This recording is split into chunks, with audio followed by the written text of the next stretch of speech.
I've lived in Gladstone for almost 3 years now, and I really love the scenery and beautiful beaches that we have. I enjoy being active in the community. I play rugby league for the Gladstone Women's Wallabies team as well. So I enjoy getting out there, making friends. Yeah, it's a pretty good team. We're better this year though, so that's good. So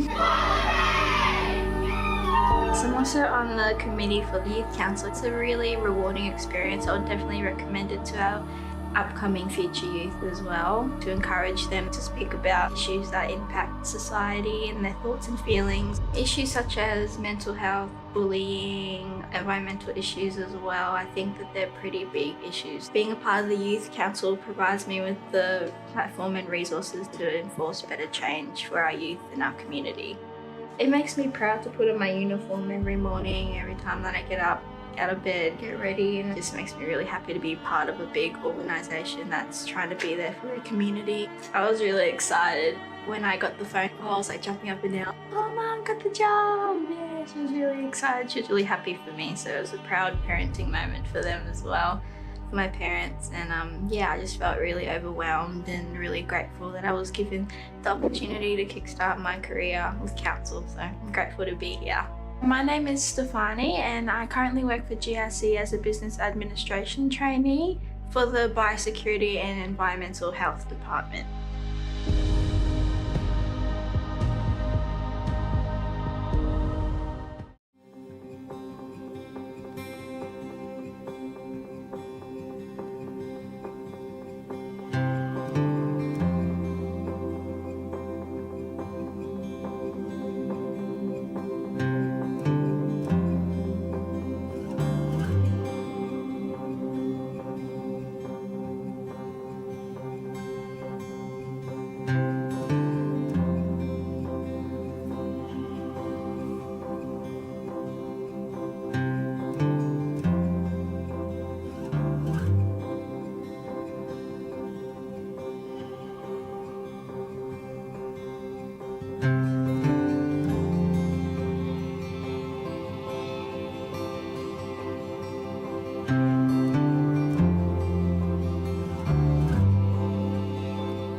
Well, good morning. The time being 9 a.m, I declare open the general meeting for the Gladstone Regional Council for Tuesday, the 18th of June 2024.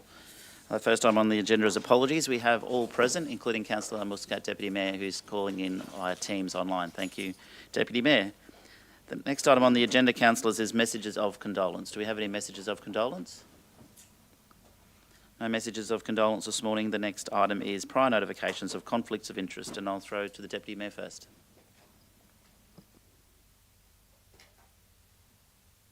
Good morning. Thank you. Sorry, I was unmuting. I would like to declare a declarable conflict of interest in agenda item G3.1, Gladstone Area Promotion and Development Limited Deputation. As I am the chair of the board of Strong Communities, and we have a service agreement with the organisation doing the deputation, and I will leave the room for that item. Thank you. Thank you, Councillor Muscat. Councillor Patrick. Thank you, Mr Mayor. I, Councillor Leanne Patrick, declare a declarable conflict of interest in today's deputisation of item G3.1, Gladstone Area Promotion and Development Limited, G.A.P.D.L, as I am a paid member of G.A.P.D.L Communities for Children. Although I have a declarable conflict of interest, I believe a reasonable person would perceive me to be impartial because I do not stand to gain a benefit and would like to remain in the room. Thank you, Councillor Patrick. Any questions for Councillor Patrick? If we take a vote on this, Tanya, is that right? Yeah, to determine whether Councillor Patrick can remain in the room. Any questions? No questions. Does anyone like to move either Councillor Patrick remain or remove from the room, please? Councillor Holzheimer. I'm happy to move that Councillor Patrick remains in the room. Thank you. Seconded, please. Thank you, Councillor Wagner. No further questions, comments. Put the motion. All in favour. It's carried. Thank you, Councillor Patrick. Okay. No other conflicts, councillors? Excellent, thank you. We'll move to the next item on the agenda, which is the Mayor's statement on current issues, and I want to start with events that are coming up in the region. Of course, this weekend is the Mount Larkham Show, so one of the biggest events in our region for the year, happening, of course, in Mount Larkham, a fantastic agricultural and family show, the Saturday the 22nd and Sunday the 23rd of June. So make sure you get there and enjoy that. This Friday we have the 2025 Apprentice and Trainees candidate information night. So anyone wanting to come and join the team at council, our trainees and apprentices are some of the best in the nation. Don't worry about that. I go along to the entertainment centre. No, sorry, the Phillip Street Communities Precinct and find out more about our trainees and apprenticeship. Wednesday. Sorry, it's Wednesday, not Friday. What did I say? That's Wednesday. And also find out more information on that on council's website so you can get the exact time and date. Phillip Street Community Precinct. And you've got plenty of time to nominate and register for those positions because they start obviously in 2025. But we've been employing our trainees and apprentices over a number of years now, and our intake will be another step forward for the council in 2025. Our citizenship ceremony is coming up tomorrow night at the Gladstone Entertainment Convention Centre. We're looking forward to welcoming our new Australian citizens, of course. Then we have the World Science Festival. It's happening Friday and Saturday at the GECC as well. Friday for the schools and then open to the general public on Saturday as well. So I definitely recommend anyone interested in science and STEM and those sorts of activities to take the kids along to the Entertainment Centre on Saturday and enjoy that event as well. There's lots of fun runs happening in the region at the moment. On the weekend, we had the Curtis Island Trail Run, which is a number of events there over there on Curtis Island. Congratulations to APL and G as sponsors and, of course, to Gladstone Road Runners. We've got the Port to Park. Nominations are open for the Port to Park. There's a 6K, I think, and a 10K event. That's on Saturday, the 18th of August. And then we've got the Boyne Valley 50, which is coming up on the 20th of July. And Councillor McClintock doing 25 kilometres. Good luck. I'm doing 12 and I'll be hopefully to survive that, but well done to everyone who's participating in that. So Boyne Valley 50, 20th of July and the Port to Park on the 18th of August. Well done to everyone involved in organising those events. And of course, the weekend of the 7th and 9th of June, we had the Pride Festival in the Gladstone region as well. And congratulations to the organisers of that event. I think I've got most of the events happening there for the region. If not, please, councillors, you can remind me of any I might have missed in General Business Council reports at the end of the meeting. That's the Mayor's statement for today. We'll move to the next item, which is the confirmation of the minutes. G2.1, confirmation of the general meeting minutes of the 4th of June. Mover, please. Councillor Patrick, seconded in Councillor Davis. All in favour? That's carried. Thank you. And we'd like to welcome our deputation this morning, Nicola and Rob from Gladstone Area Promotion Development Limited. Before I hand over to you, with the Deputy Mayor leaving the room, I'll have to get you to switch your teams off, please.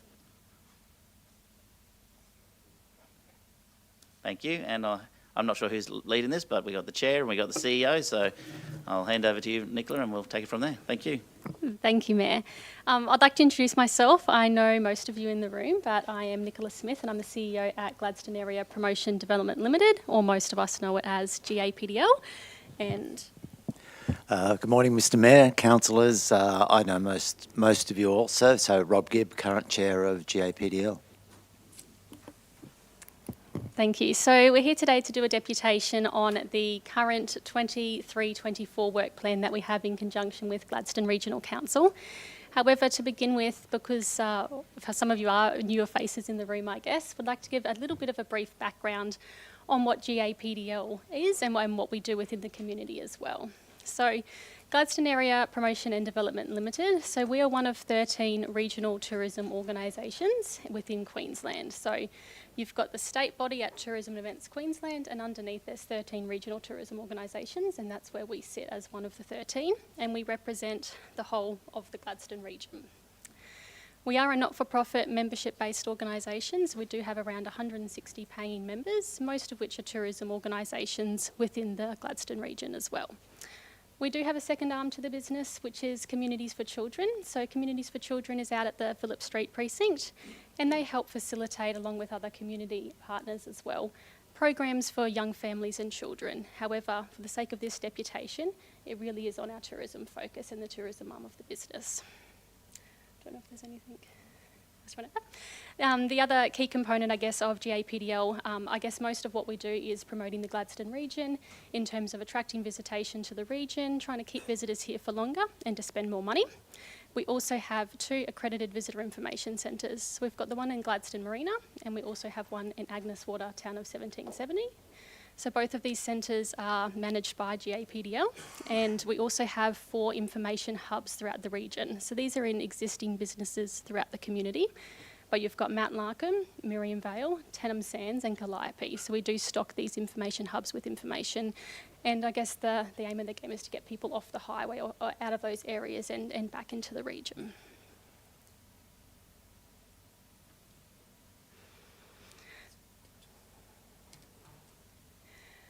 There was also another point raised as well, and we'll touch on this in a little bit as well. But as part of G.A.P.D.L, we also have a really strong alliance with our Southern Great Barrier Reef partners as well. So to the south of us, you've got Bundaberg Tourism, and to the north of us, you've also got Capricorn Enterprise. So collectively, the 3 regional tourism organisations do a lot collectively under the Southern Great Barrier Reef name.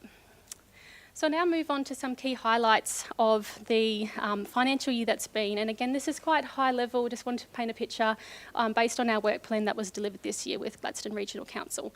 I am aware this slide is a little bit small, so my apologies, but I would like to point out these are our recent visitations to statistics through the Gladstone region, and this is year ending December of last year, so that's the most recent that we do have. Some really good stats there that I'd like to point out is our international visitation, sitting around 34,000 international visitors coming into the region. And also our average length of stay for our domestic visitors at 3.4 nights is relatively strong. If you look back year on year, so comparing to December of 2022, we're actually up considerably. So visitors in total are up 34,000, and looking at our nights year on year, we're actually up 205,000 nights. So year on year, tourism is still going strong, which is excellent to see. However, it would be remiss of me not to note, this is from December of 2023. Talking to operators, especially after the summer period, we are seeing a decline in visitation numbers across the region, and we're not isolated. We're not the only region in Queensland that is seeing this shift. So we are anticipating getting our next visitation statistics within the next fortnight, so it'll be really interesting to see how they stack up compared to what we're hearing across the region and talking to operators as well. Looking at numbers coming through our 2 accredited visitor information centres, so you will see year on year visitation numbers are slightly down as well. That's not to say that we're still welcoming nearly 35,000 people through the doors of these 2 centres, which is a great feat and a wonderful service that our wonderful volunteer ambassadors and managers in these centres do achieve. What I would like to note though, again, we're not the only centres in Queensland that are seeing a decline in visitor information centres as well. This is something that a lot of other areas are seeing at the moment, trending on that more of a down incline there. However, what's also, I guess, a highlight for us in particular in our Gladstone Visitor Information Centres, while numbers are slightly down year on year, our sales for every single month of this financial year have been the best they've been in over 5 years. So that's a testament to Amy, our centre manager there, and the wonderful team of ambassadors. But it's great to see that even though we're not getting as many people through the door, we're still achieving wonderful sales through the centre. So looking into some of our core marketing activity throughout the last few months, I guess. So a large part of what we do is promotion outside of the region to attract people to actually come and visit the Gladstone region. So we've been part of 4 major campaigns, and one is still continuing as we speak now. So the first is Easter in Gladstone. So this is a big one for us, and I know it's a large one for Gladstone Regional Council as well. So we do partner really closely with Gladstone Regional Council and Easter in Gladstone, and where G.A.P.D.L sit is that we actually target the southeast Queensland corner to attract people into region. So we have a partnership with Queensland Rail through this as well. So we do have installations throughout the trains and also down at the Roma Street train station in Brisbane. And a large part of what we do is through social media, and also what we did this year was through native display. So native display is when you go onto a website, you'll see ads sitting around the edges of the pages, and then you can click on those ads to go to the relevant pages. So we were really impressed with the social media reach and also the impressions through our native display. However, to be honest with you, we have a dedicated website page on gladstoneregion.info, which is our main site. We really revamped this. It included member and operator deals as well, so making sure that the industry is well and truly involved in that. But our social media campaign didn't stack up on what we achieved last year as well. This year we did take a little bit of a different, I guess, pivot in how we went about the social media part of the campaign. We actually partnered with Tourism and Events Queensland's digital marketing agency to deliver this aspect. However, in the previous year, we did it in-house completely, and we achieved better results. So definitely some learnings, and just being transparent with you, that although they're still great results, and we're really proud of that, we'll probably do things a little bit differently going forward as well. The second one's a little bit of a sore point. I know we all know what's happened with Bonza Airlines, but we still wanted to touch on this. We had a really successful campaign. So this was actually targeted to the Melbourne market to attract people from Melbourne back into the region. So this one, again, mainly social media, but also we did a piece which was a dedicated article with Pedestrian TV Melbourne. So Pedestrian TV is like a digital editorial, so similar to like an urban list that's very much different news articles and upcoming restaurants and things to do. So we did a dedicated piece on the region, and it received over 10,000 views to the Melbourne market, which we're really impressed, and that's surpassed our expectations as well. Throughout the campaign period, talking to Bonza, our sales actually increased for Gladstone airfares by 8%. Now we can't say that's exactly and purely just because of this campaign, but would like to say, or like to think, that we definitely had an impact into sales at that time. I know you've got regular communication with the airport, but our Bonza flights were actually really well received. We were sitting at 80 to 90% occupancy both directions, so it's unfortunate to see what has happened, but definitely good to know that we do have a market there for future.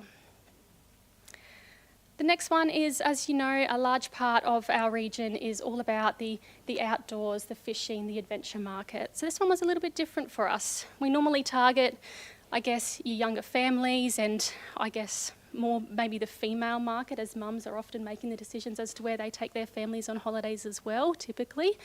However, this one we thought would touch into our adventure base, and we partnered with I guess a fishing influencer, you could say, called Pelagic Pursuit. So he is based up in Airlie Beach, but we brought him down into the region to showcase all the different areas that you can actually fish. So not only amazing reef fishing, but also Lake Kawonga and the creek fishing as well. So when we pulled the post-campaign report, we had over 236,000 views on these videos, which was really successful. And as you can see, it was really that dominated, that male male audience, which was around 25 to 54 years of age, which we're really trying to attract to bring their boats to region and to spend some time in region as well.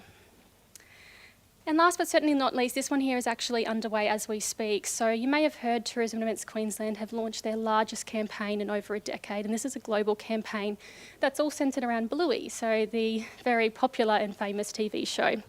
So this one is, pretty much led by TEQ, but we're coming off and leveraging off what they are doing as well. So we don't have any results, we're yet to go to market, but we're hoping to be in market probably within the next fortnight, and this will be very much a partnership with our tourism operators throughout the region. You may have seen that we're part of the launch with the G.A.P.D.L game, so we did get different operators involved and have a live event down at Gladstone Ports Corporation's East Shores Parkland 2 weekends ago as well. So very much coming in off the back of what Tourism Events Queensland are doing at a state level. And you will see that we did dot around our recent visitor guides as well. So again, just something to let you know that we do develop this guide annually. And this year we mixed up the format a little bit. We actually made it into a smaller guide, and that's based on feedback from ambassadors, and that's their feedback from the over 30,000 people we're getting through those visitor information centres that are giving us this feedback. They prefer the smaller pocket size that they can carry around, and also the large map in the centre fold. So taking feedback from the visitors that are picking these up day in, day out. Moving forward to some other key projects. So we've got a lot happening in the ecotourism space as well. So as you know, as a destination, we're going for eco certification as a destination. We do have several operators that are actually individually eco certified themselves with Ecotourism Australia. So I guess this is the next piece in the pie. And there are several destinations across Queensland that do already have this status, but we thought, why not join in and get this for ourselves as well. We're under strict embargo, so we can't say too much on this one here, but I know a few of you probably already know some good news that is coming, but it's looking really positive for us as a destination to be achieving this certification, so really excited to see, hopefully over the next few weeks, that we can make some further announcements about this. I guess for us at G.A.P.D.L, a large part of us going for this eco certification, and I have to say, Gladstone Regional Council have been a huge support along the way. We couldn't have done this certification without your support and guidance as well. But a large part, and a large reason why we're wanting to go for it, is a lot of people do have the perception that Gladstone is very much an industrial city. We can't turn away from that. We absolutely are, and a lot of us wouldn't be here without that. But this looks at the whole destination and looks at, I don't know, letting us be known for something else, I guess. So really helping beat that perception and really broaden our horizons as to what people know Gladstone for. So that's kind of our main reason for going for this. In the process of eco-certification, we've done a lot internally as well. So you'll notice it throughout the guide, throughout our annual report, we're actually having a bit more of an eco-focus. We've produced our own eco-dedicated brochures, so it's all about how travellers coming to the region can actually tread lightly whilst they're here and give them some sustainable tips and tricks along the way. And we've also had 2 additional operators become eco-certified throughout this process, so individually with their businesses. That's Wilson Island and 1770 Dive Spear and Sport. Looking at cruise, I know cruise is a really big one for Gladstone Regional Council, but also for ourselves. So we attended the Australian Cruise Association conference the end of last year, and it was hugely successful, fantastic conference. And from that, we've actually developed 3 FAMIL programs. So FAMIL programs were actually bring agents or people into the destination and actually show them around and show them what we have to offer. So we did this with our shore excursion companies that partner with the cruise lines directly to let them know what product we do have if their guests were to come ashore in Gladstone. So we have done 2 of them already. We've had the Intercruise and ShoreX Australia FAMILs, and both very successful. However, they're still letting us know due to port scheduling, we're still 12 to 24 months away from receiving cruise ships. However, they're really impressed with the work that we've done in our updated cruise prospectus to actually get 16 different operators on board to deliver these programs. The next advice for us has been that we really need to develop our tour guide program as well. So we've got our wonderful ambassadors that help day in, day out at the information centre and also at the airport. We've got a program out there, but actually having a developed cruise program, so if a cruise ship were to come, we've got at least 10 ambassadors that we can call on to deliver and do tour guiding, I guess, throughout the region. But the really exciting piece for cruise coming up is we have a mega famil. So we've got 11 different shore excursion companies and cruise lines coming to the region in July and August in partnership with Capricorn as well. So we're doing a multi-famil with both destinations. So really looking forward to that and getting their insights whilst they're in destination. A large piece that we're working on was also accessible tourism. Being the year of accessible tourism, this has been a large focus.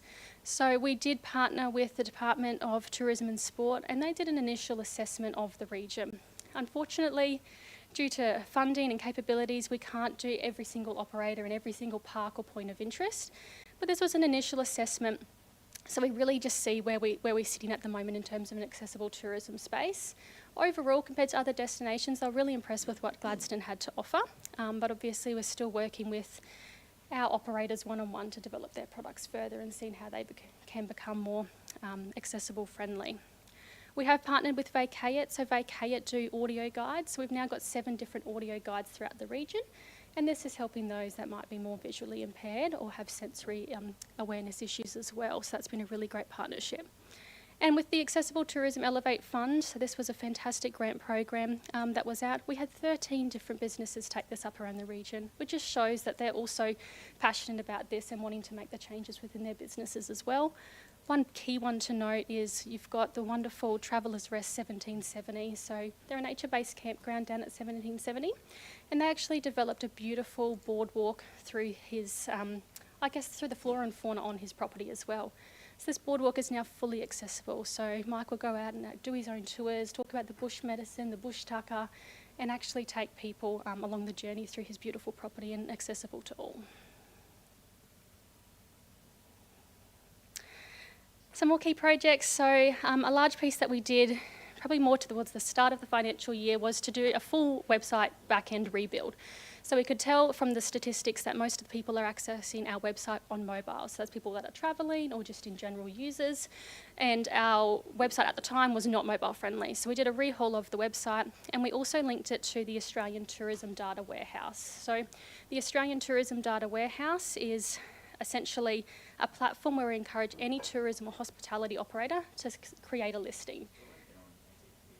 Yeah, ATDW has always been in existence, but it's never linked directly to our website. So now we're just trying to bring it up to age. Now, if an operator creates like an ATDW listing, it will automatically feed to our website, automatically feed to Tourism and Events Queensland's website, and 60 other websites. So it just means if they've got a new room type or they've got new photos or they want to upload a deal, they upload it in one platform and it goes to all of these different websites as well.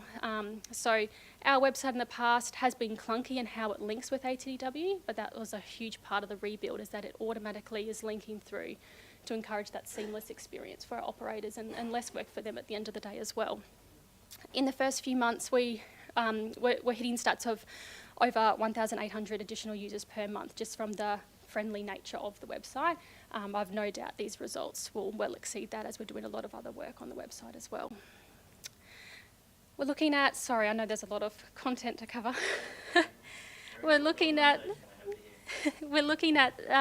our destination tourism plan as well.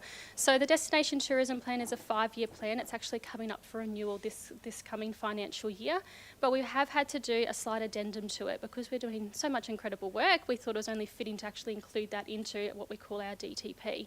So we've now included dedicated sections on ecotourism, on our marine fishing-based tourism, and also on First Nations tourism as well into our addendum of the DTP.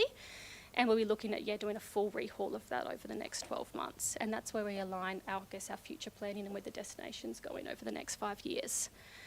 As part of our ecotourism work as well, it was decided that we'll also re-establish our tourism advisory group meetings. So we're planning on kicking these off within the next financial year, so probably from July onwards. And this is just getting our key stakeholders together to ensure that we are all aligned in the DTP. Looking at the QTech Top Tourism Town Awards, this is a really recent one. You may have seen that we entered Agnes Water and Town of 1770 into the Top Tourism Town Awards under the Small Town category. So in 2021, we did take gold. Unfortunately, we didn't get gold this year, but we did get bronze. So third place is still pretty good in the whole of Queensland. So really proud of the efforts down in Agnes Water and Town of 1770. And the last one on this project's page is the Best of Queensland Experience program. So this is an initiative that is headed up by Tourism Events Queensland and links back to that ATDW platform. So essentially any operator that has an ATDW profile will go into the Best of Queensland Experience program assessment. So every year TEQ will assess all of these operators that are on ATDW, so thousands of operators across the state, and they're based on a set of 5 different criteria. So criteria like, are they on social media and posting regularly? Are they responding to online reviews? Do they have online booking capabilities? So really, I guess, fundamentals to running a successful tourism business. So what we wanted to show here, if you score 80% or above, you're considered Best of Queensland. And that just means people like TEQ will send you for meals, will promote your business more. So you get more opportunities and you get the badge to say you're one of the best products in Queensland. This little table, and it's probably a bit hard to see as well. In 2022, we only had 29 operators. And what I'd like to show is that now in 2024, we've actually got 40 operators that are deemed Best of Queensland. So our operators are really engaged. They are, passionate about what they do in their businesses as well. And we also do a lot of work as a team. So we get those that are like that 70, 75 and see what can we do to get them that extra 5 or 10 within the year as well to get them across the line. And looking at our Southern Great Barrier Reef partnerships. So as you're aware, we do have a large piece of work happening in what we call new ways of working with the Southern Great Barrier Reef. However, we thought, being that we haven't actually put out any formal announcements or anything to our stakeholders and members, today's session's probably not where we're going to be touching on that one too much, but looking at more of an operational level and what we'll be doing collectively across the year. Looking at agri-tourism to begin with. So this is another real growth area for the region. So Bundaberg do this really well. Obviously, they deem themselves as Queensland's food bowl. They do have a lot of agri-tourism product already. However, for us, it's looking at those that might be in agriculture, but wanting to diversify their business. So we actually partnered with the Department of Agriculture and Fisheries on an agri-tourism grant with the Southern Great Barrier Reef. So it included a really small-scale mentoring program, a marketing campaign, content creation, because we realised we actually didn't even have any footage of just general food, wine, beverage across the Gladstone region. It wasn't something that we've previously heavily focused on. And we also did a best of immersive study trip. So the group actually went down to Tasmania to see how their best class example of how they do it down there. So we've got a fabulous operator as part of this, 1770 Limes. So they are at the moment a lime organisation or lime business, and they're looking to diversify. So this program's been really helpful and insightful to them to see how they can potentially lean into tourism as well. We do a lot with the Southern Great Barrier Reef in terms of attendance at different events, but a key one we do have, and we've continued this year, is the trade mentoring program. So previously we've had about 5 operators in the trade mentoring program. This year the Gladstone region alone had 13 operators. So when we talk trade, this is where we're actually looking at how they actually are getting their bookings. So working with different travel agencies and wholesalers and working on their commissional product. So really great to see, again, the appetite's there with our operators, that they're wanting to diversify and lean into different markets to get bookings as well. So to have 13 as part of this program was a real highlight for us. We did a lot with, I said, different events. You had G.A.P.D.L Australia and the big one, the Australian Tourism Exchange. So the Southern Great Barrier Reef had 16 different operators represented at this year's Australian Tourism Exchange, which is absolutely fantastic. We also did a shared booth this year, so working collectively across the Southern Great Barrier Reef, and we did include a few day passes as well. So for those that are more newer to trade, instead of them putting out a huge investment to have their own booth, we invited them onto our booth as a day pass so they could sit in on some of the appointments, lead some of the appointments themselves as well, and see if it's something that they're wanting to take on for next year. And next year it's in Brisbane, which we're really excited about, so it's great to show the state and be really good for our pre and post familiarisation programs. Another 2 pieces that we're working on with the Southern Great Barrier Reef is in a marketing sense, so Travel Essence and Orderly. So Travel Essence is a German-based travel agency and Orderly is a UK-based agency. So a lot of what we do with the SGBR is international marketing. So international typically only makes up around 10% of our visitation. We haven't got the results back from both of these campaigns, but we do know with the Travel Essence campaign, initial booking, so actual conversion, we've had 170 people book a trip to the Southern Great Barrier Reef based on this campaign. So really impressed with those results so far coming into our international markets.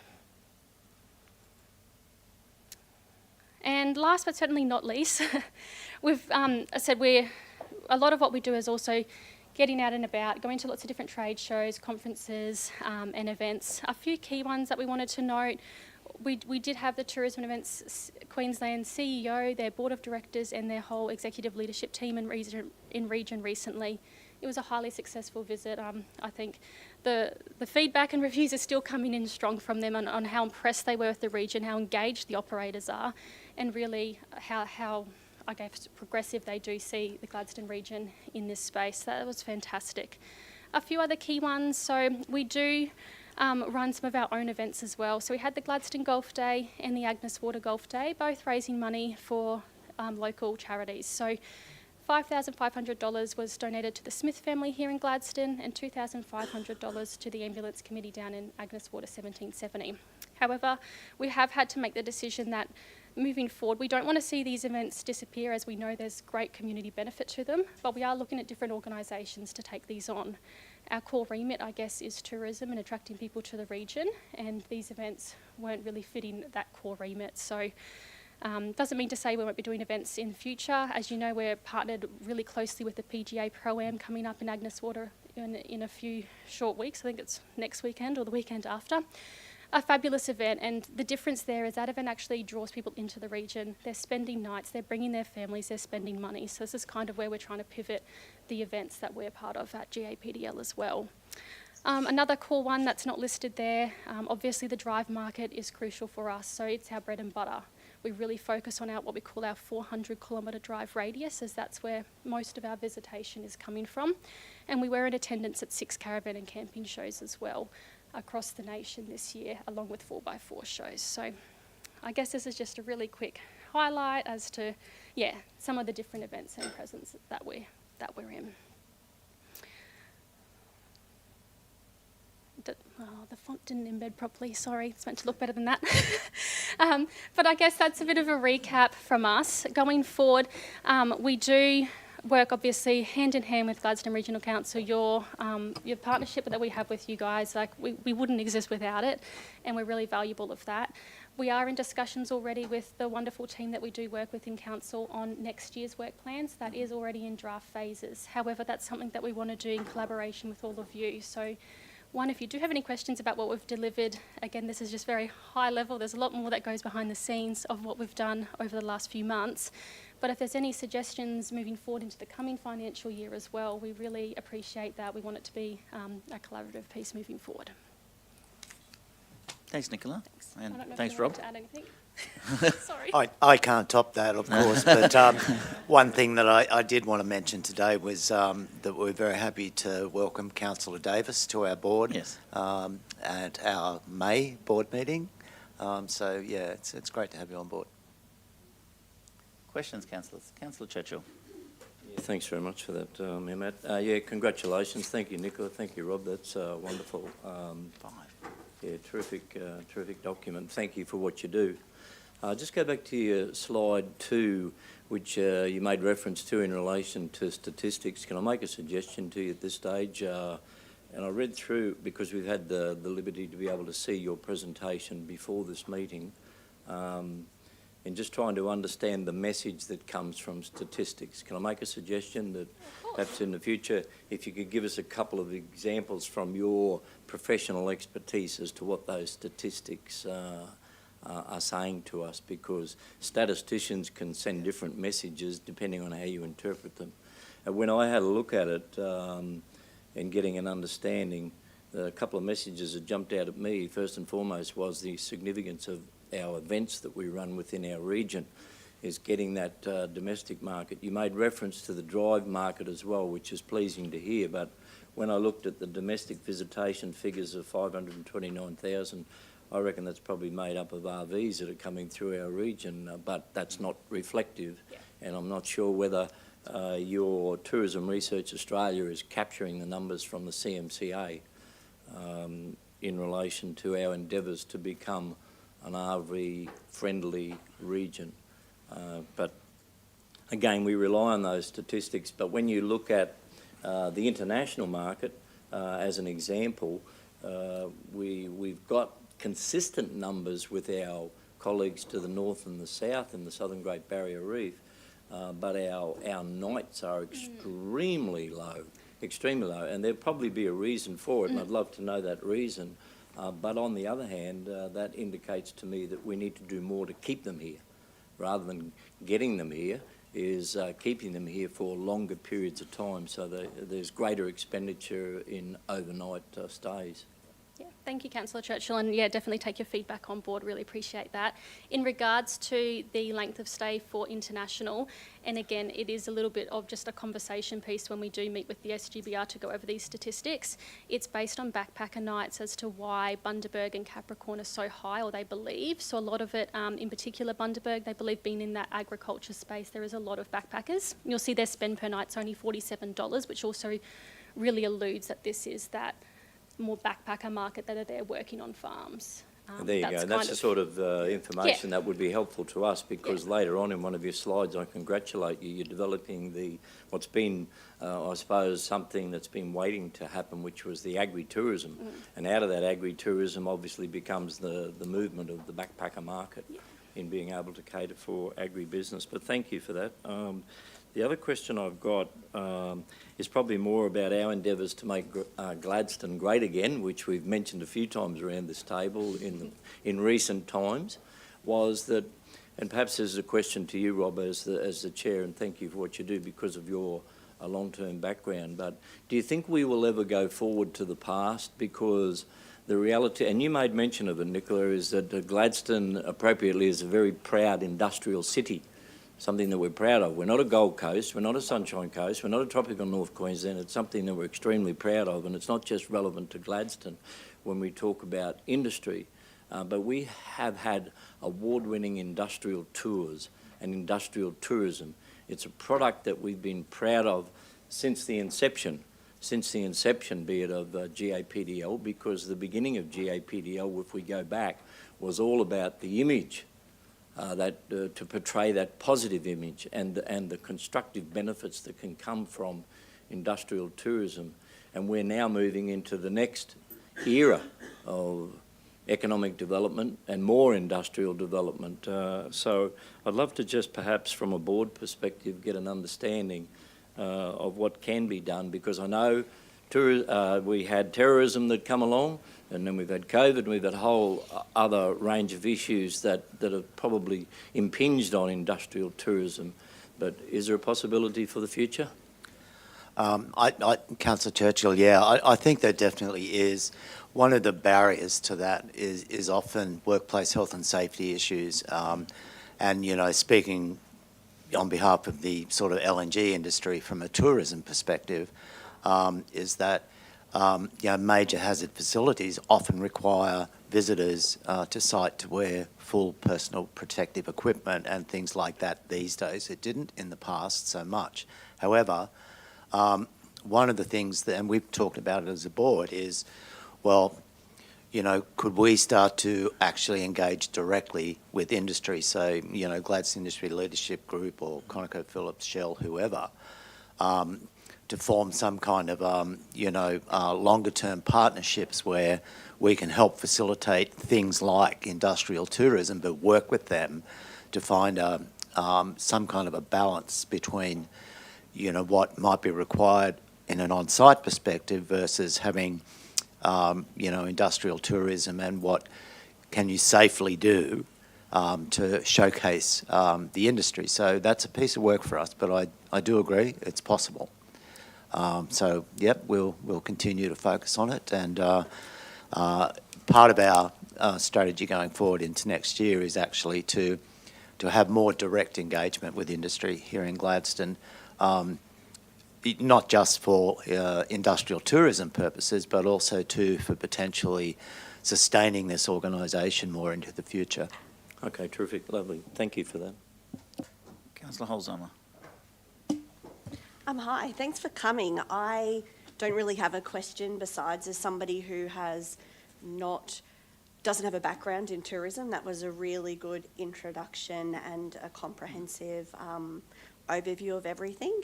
And I really appreciate, I think, the growth mindset in the work that you're doing. So it's really reflective. You're looking at how do we move forward with, agri-tourism and accessibility and in that space as well. So, yeah, well done. Thanks for coming.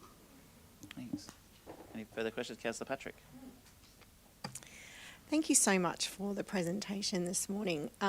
You've been extremely busy, and that's reflective in the presentation this morning. So congratulations and well done. Just going back onto the Bonza, in your presentation you reflected on how successful that was. Just for us, probably seeking some comfort as a boardroom, but also for people, our community watching online too. Collaborating with our Gladstone Airport and our ports, I'm assuming particularly for airlines, you're collaborating well with Gladstone Airport. If you want to just elaborate a little bit on that for us. Including the board member, that is the CEO of the airport, is on G.A.P.D.L board. Yeah. But that's okay, but it's good for everyone to know, so yeah. Yeah, absolutely. Thank you, Councillor Patrick. We do collaborate quite heavily with the airport. So yes, the CEO of the airport is our deputy chair on the G.A.P.D.L board. So we do have a great relationship, obviously, with him as well. We do have, not only do we collaborate with them on different initiatives and openings and things like that, or special flights that might be coming through the region, we also have our ambassador program that is out at the airport. So we do on weekdays, and normally just the morning flights, just due to the number that we have available, we do have ambassadors that do welcome all the flights there of a weekday. And if there's a special flight coming in, I know all flights are special, but if there's, say, industry group that's coming or a special guest to the region, we always make sure that we've got ambassadors there to do a bit of a little welcome as well. So on the ground support, but also we meet with the airport quite regularly. We could add also too that our board member out there will lay on the red carpet for special guests who come into town, a bit like, a US presidential visit or something like that. Yeah, it's actually very good. He's a good asset. Thank you. Councillor Goodluck? Thanks, Mr Mayor. Thanks, Nicola and Rob. You gave some context around the spend per night for the international visitation, which was valuable. I'm just curious how, with the domestic visitation, our numbers fairly ballpark with the other regions, but our spend per night, still ballpark, but is the lowest there. What context might you have for that, or you don't really know? Is it that our restaurants aren't charging enough for meals and beers, or is there some deeper meaning behind that? Thanks, Councillor Goodluck. To be honest, when it gets to that kind of level, I don't have the inside information on that. Again, we normally just have a bit of a discussion as to what could make some of these differences. But you'll probably find, and I don't know it off the top of my head, each set that comes through, that spend per night, sometimes we are ahead of our counterparts in the Southern Great Barrier Reef as well, so they do fluctuate. I would say it would predominantly probably come down to room nights though, and how much the actual cost of accommodation would be my educated guess. Okay, so I thought it might have something to do with the number of experiences that you have available, but it's not probably not. Probably not, because again, off memory, they do fluctuate between each other. It's not as though we're always consistently on the lower end of the scale compared to Capricorn and also Bundaberg there. Yeah, no, that's fair enough. Thank you. Councillor Davis, then Councillor Churchill. Thank you, Mr Mayor. It's not so much a question. I'd just like to thank Nicola and Rob for welcoming me on board, and I just wanted to let everyone know that just the short time I've been on there, they're wonderful staff and everyone are doing such a great job to, promote our region, and I just, think you're doing a wonderful job. I just wanted to let you know that. Thank you. Yeah. Councillor Churchill. Yeah, thanks, Mayor, mate. I'm happy to move the recommendation that the presentation from G.A.P.D.L be received today. And it was remiss of me when I mentioned the industrial tourism component award-winning, that we do have Gladstone Region Tours that gets people up close enough to those industries, just doesn't get them inside. So we've got to be able to work together to be able to work out, as you said, with industry, how we can get that back in there as well. And my last comment, or more so a question, I suppose, and you made reference to it, Mr Chair, for G.A.P.D.L, thank you, Rob, about the future of RTOs, because the significant history will show it's the partnership with local government that ensures that future, not only just the funding, but everything goes with the campaigns, developments, and the list goes on with Tourism Events Queensland. And we need to make sure that continues and it's valued at the highest level for our destination as a region. Was that a question or a... Well, I think it's half question, half comment. Okay. Yeah, I think, Councillor Churchill, you know, in the work we're doing right now, one of the key things about that is it's twofold. It is one, that, you know, whatever the future holds for RTOs or LTOs for that matter, is that we do not lose the identity of Gladstone or the relationship that we have in any way, shape or form of entity, if you like, with Gladstone Regional Council, because we are essentially partners in this region. Our region values it. Thank you. Yeah. Seconder for that motion, please, and be received. Thank you, Councillor Holzheimer. Put the motion all in favour. It's carried. Thank you, Rob. Thank you, Nicola. We'll let you go and we'll move on with the rest of the meeting. We welcome the Deputy Mayor back to the room, please.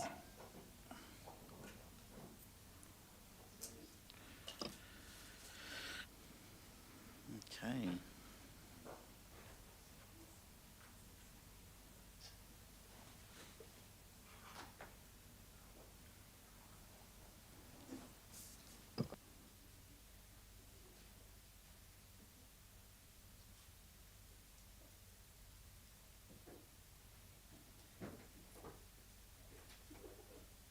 Councillor Muscat.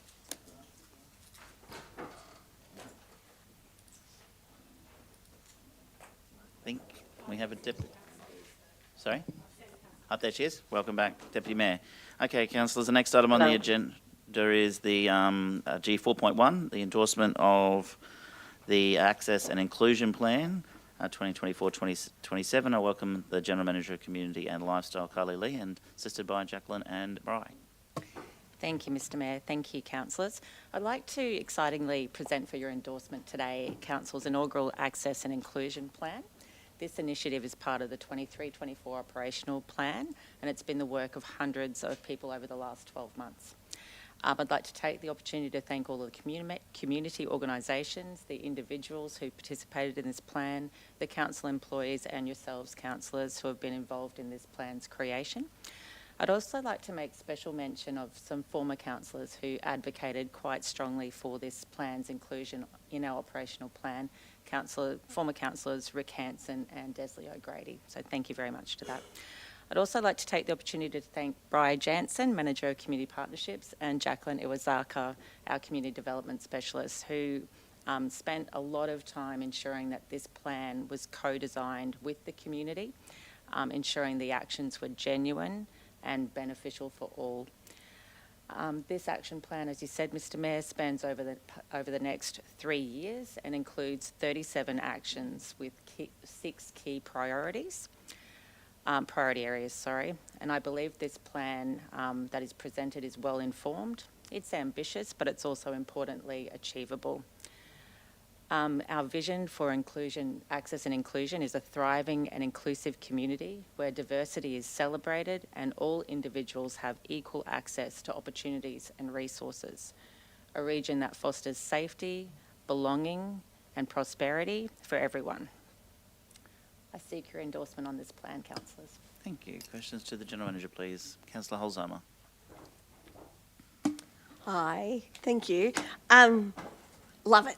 Absolutely love it. Very excited about this. I really read into this one with a lot more detail and have a lot of questions, I suppose. My first one is about one of the items that talks about offering grant funding for accessibility and inclusion as well. And I wonder, being a new councillor as well, would we consider that maybe a duplication of some funding that's already available through the NDIS, because they have the community access grants as well? So whether that's something to look at, whether we would duplicate that funding or whether it would be a slightly different flavour to it with offering that as well, and exploring that. The other part for me was around the mental health space and us really exploring that. And there's a beautiful model out there called the recovery model that really works with people in identifying when they're well. So what are you doing when you're well? And then what are you doing when you're not well? And how do we support you within the workplace when you're not well? Because a lot of those supports aren't actually the workplace's responsibility, but how do we actually do that? So that's a really lovely model as well, the recovery model. Then as we go through further, I know I had a lot, was around using maybe more plain English just in general communication, because I know a lot of our emails that we send out to constituents and respond is very council jargon. So plain English just in that general communication might be a nice way to start to with some of those barriers for communication, receiving information as well. And at the very end on page 26, there was a sports for all concept as well, which I really loved. And I'm working as the chair for Special Olympics to get those guys to come in and do a deputation in regards to some trips overseas for the Australasia conferences that they've attended, in regards to how you know, access inclusion is actually supported in other areas, in other regions, countries around as well, to provide us with a little bit more insight as well. So I thought that was exciting as well. But thank you, and that's a bit of stuff there for me. Thanks. Love the stuff. Thank you, Councillor Holzheimer. And that stuff is very, sorry, I won't say stuff. That intel is actually really helpful when we outwork these actions. So thank you for that. I really appreciate it. Councillor McClintock. Yeah, just probably follow off the back of Councillor Holzheimer. Obviously very, very interested in this whole process and been involved in little bits and pieces throughout. Not so much a question as much as just a appreciation and thank you for the work that's gone into it. I think often when we talk about inclusion and access and stuff like that, we kind of tick a box and we throw a couple of cones out in an event and say we've got a wheelchair park and say we're accessible, but being involved with some of these conversations, it's gone so much further than that, to having people hosting people who are struggling, to the way that we engage through our marketing and stuff like that. So just a really appreciative of the level of detail that's gone into this, and Jacqueline and team. I know I've touched base with you a number of times, but the combination of community engagement as long with the strategic and really deliberate approach that's come on, and then some of the measurables off the end of it, it's a really, really good process that's not just been thrown together. So we will actually see some impact into the community that it needs it the most. So appreciate that. Thank you for that. Probably just one little question off the back of it, or comment, maybe it is, but is there a process involved with this for those who are ongoing? Obviously, when it comes to inclusion and accessibility, it's such a dynamic area, and you know, a person with visual impairments is not exactly the same as someone else with visual impairments, and some need highlight and some need low light, so it's a very complex thing to try and navigate.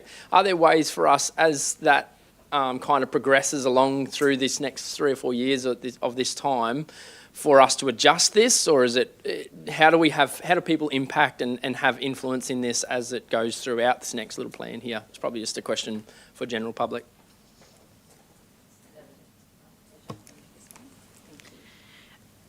Thanks for your question. It's something that we have been thinking about a lot as well. So there are a few points that I'd like to draw your attention to in the implementation section of the plan. So we do have in there that we're going to keep that ongoing conversation with our key stakeholders and invite anyone to kind of join us along that journey as well. So I think that's something that's really important. And one of the action items also is to continue to build partnerships with those key stakeholders. And so those relationships as well will keep feeding into this plan, and then we'll be able to review it as we go through and adjust when necessary. So somebody would like to be a part of that. How does that process look? Yeah, so they can, on the back, we've got our contact details. They can contact the Community Partnerships team directly and have that conversation with us. They can jump into the annual community feedback forums that are mentioned there as well. So there's a couple of different options depending on how they wish to get involved. Beautiful. Thank you. Councillor Goodluck. Thanks, Mr. Mayor. I just had two queries. There's the timeframes through the plan. A big portion of them are sort of 2024 to 2027. Do we go through after we adopt this plan and then put that through into the operational plan, and then we can determine sort of when we might achieve some of those individual tasks, or is it there are different timeframes for different things? Do we already have that? So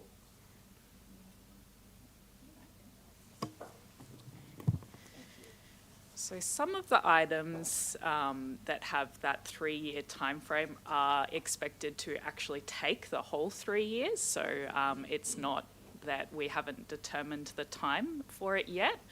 And I think a good example of that is a few of the website ones. So that's actually going to be a 3-year process. The other ones where we knew the specific time, we've put that as a 1 year or a 2 year time frame. Thank you. And just that's right, and we'll keep track of the progress. I just noticed one of the. Sorry, I just lost my bit there, but I've got it there somewhere. One of the most prevalent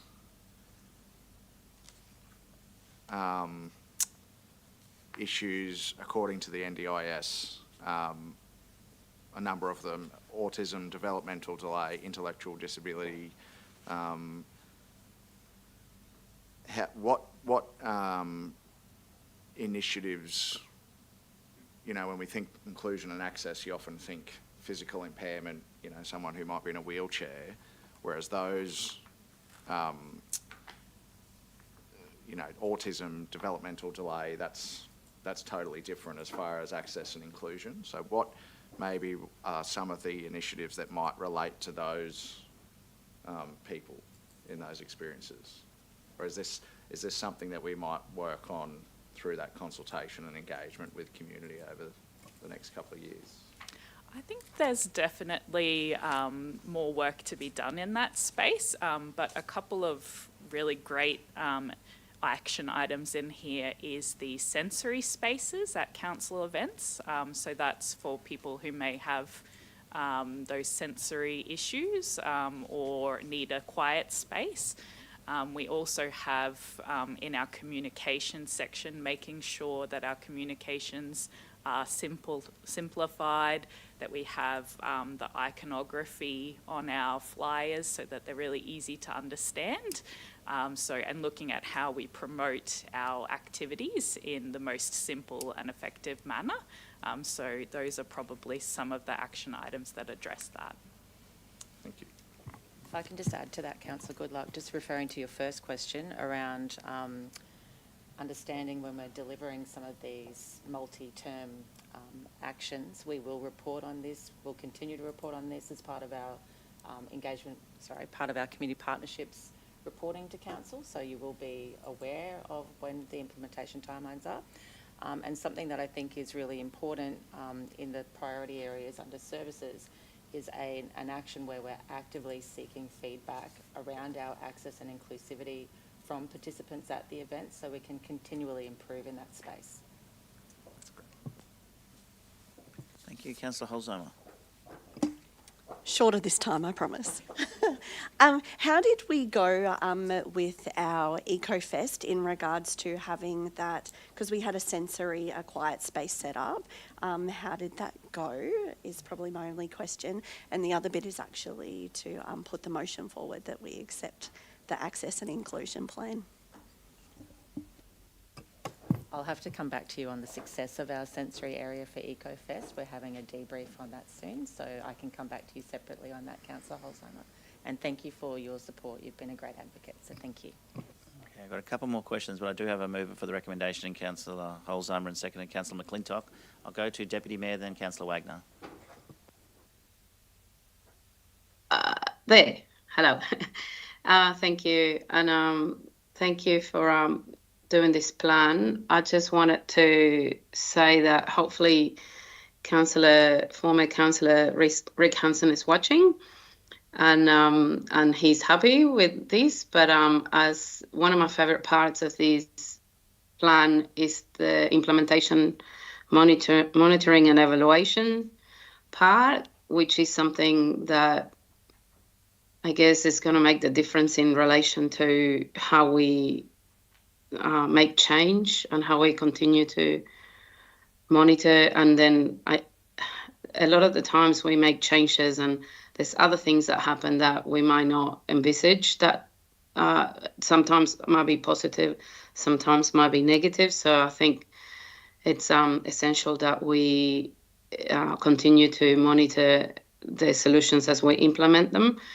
So I welcome the 6 monthly reporting that it's included in here, and I guess not to have more work, but something that is simple, visible, and we know that we sort of on the right track, going in the right direction, and making sure that we are honest with ourselves and self-reflective as to what has worked and what hasn't worked, more importantly, and how we can make whatever hasn't worked into something that does work and make that into an opportunity. So just, I think it's great. I love the actions.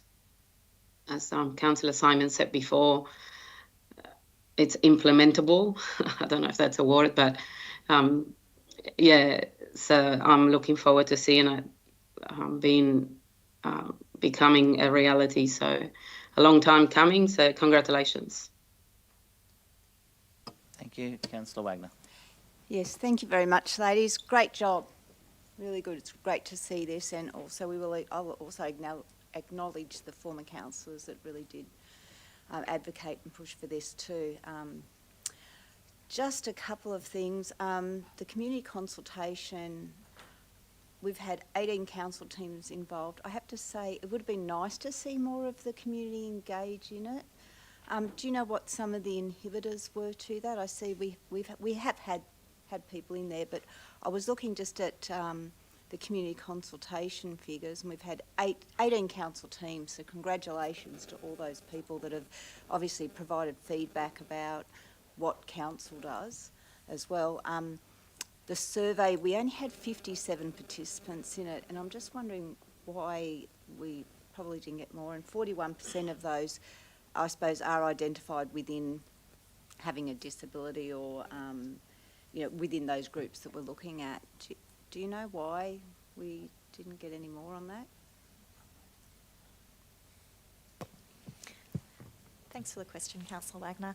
I think a lot of that speaks to awareness as well, and I'd like to highlight probably that we valued quality over quantity. While the numbers were quite small, those people who actually participated had some really great things to add and were repeat engagements with us. So it wasn't just a one-off, it was they journeyed with us throughout the development of this plan. I think we all in Gladstone suffer from a little bit of survey fatigue, and no doubt that may have actually had some impact on the results as well. But I think it also just speaks to the fact that we do have this awareness journey to go on, and this is everyone's journey. It's not just those who maybe identify with particularly a visible disability. So I think that probably plays a piece into it as well. Yeah, no, thank you. I appreciate that very much. I'm wondering too, of these, of the feedback or the people involved, did you do a breakdown of how many were in the outlying areas, or were they mainly just in Gladstone?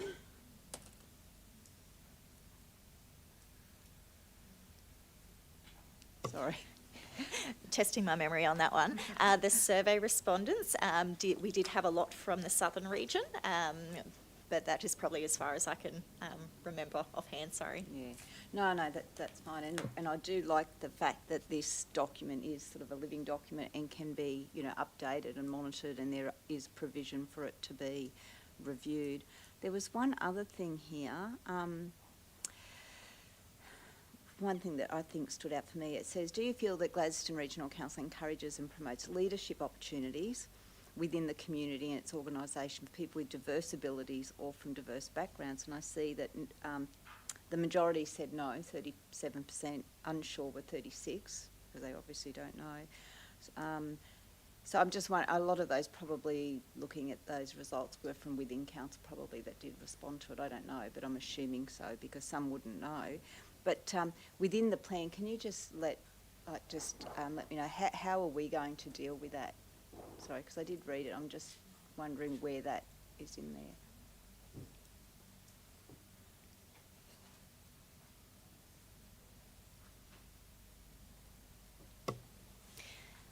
There's some elements that we will be addressing in this plan, and then probably as we develop further, I guess this inaugural plan for us is really bedding down the foundations.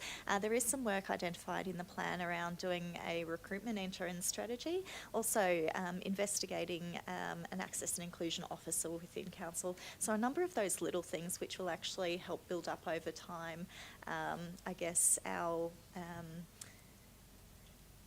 ability to raise and be more inclusive within the organisation and raise those people to higher levels within the organisation as well.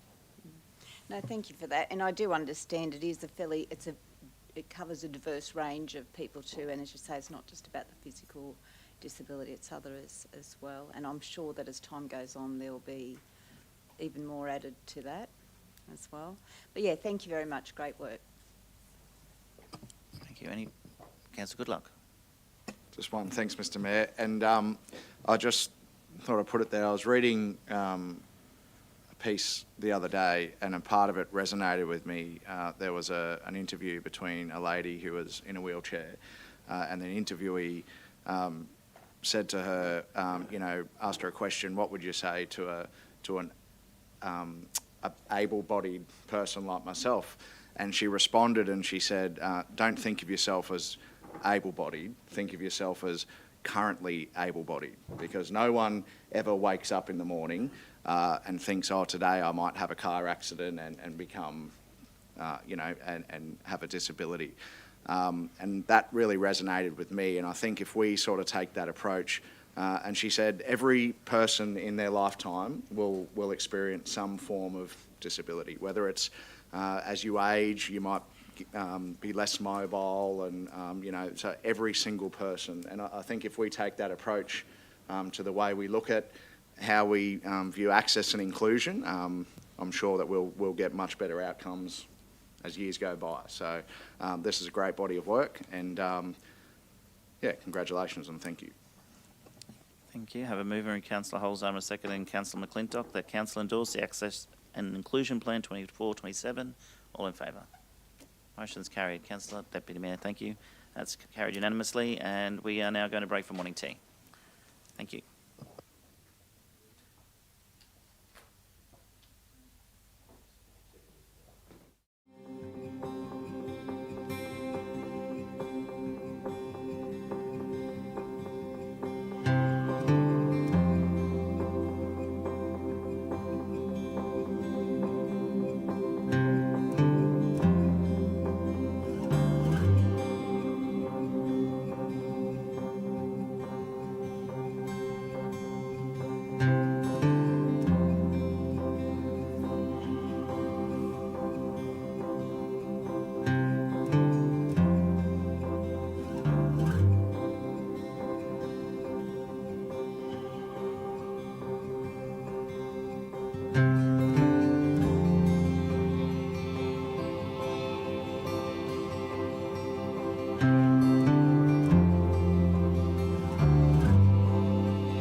I've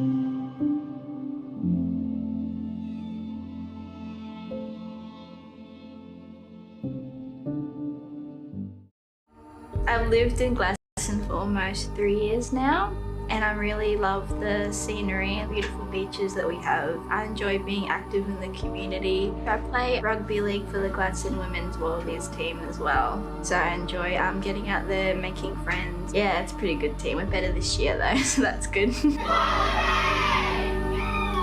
I'm also on the committee for the Youth Council. It's a really rewarding experience. I would definitely recommend it to our upcoming future youth as well, to encourage them to speak about issues that impact society and their thoughts and feelings. Issues such as mental health, bullying, environmental issues as well. I think that they're pretty big issues. Being a part of the Youth Council provides me with the platform and resources to enforce better change for our youth and our community.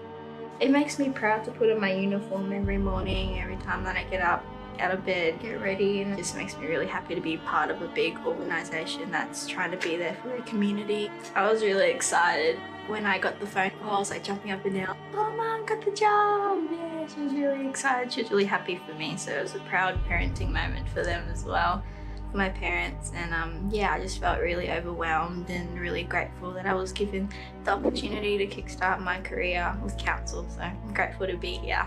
My name is Stefani and I currently work for GRC as a business administration trainee for the Biosecurity and Environmental Health Department.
Sign up to Council's disaster and weather event warning system. Receive alerts about emergency news, severe weather events and other public safety alerts via SMS or email. Registering to the disaster messaging system is free. To register, visit Gladstone Regional Council's Region Watch website and click on the Register for Warnings button. Get ready, Gladstone. Take the steps to protect what's most important to you. Let's be better prepared and protected for emergencies and disasters.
Gladstone Regional Council are committed to fostering a proud, involved and engaged community. The Gladstone Regional Council Community Investment Program provides financial support to local community initiatives, projects and events which promote community connections, regional enhancements, community celebrations and community education. For more information on the Community Investment Program, visit gladstone.qld.gov.au. Gladstone Regional Council. Connect, innovate, diversify.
I've lived in Gladstone for almost 3 years now, and I really love the scenery and beautiful beaches that we have. I enjoy being active in the community. I play rugby league for the Gladstone Women's Wallabies team as well, so I enjoy getting out there, making friends. Yeah, it's a pretty good team. We're better this year though, so that's good. So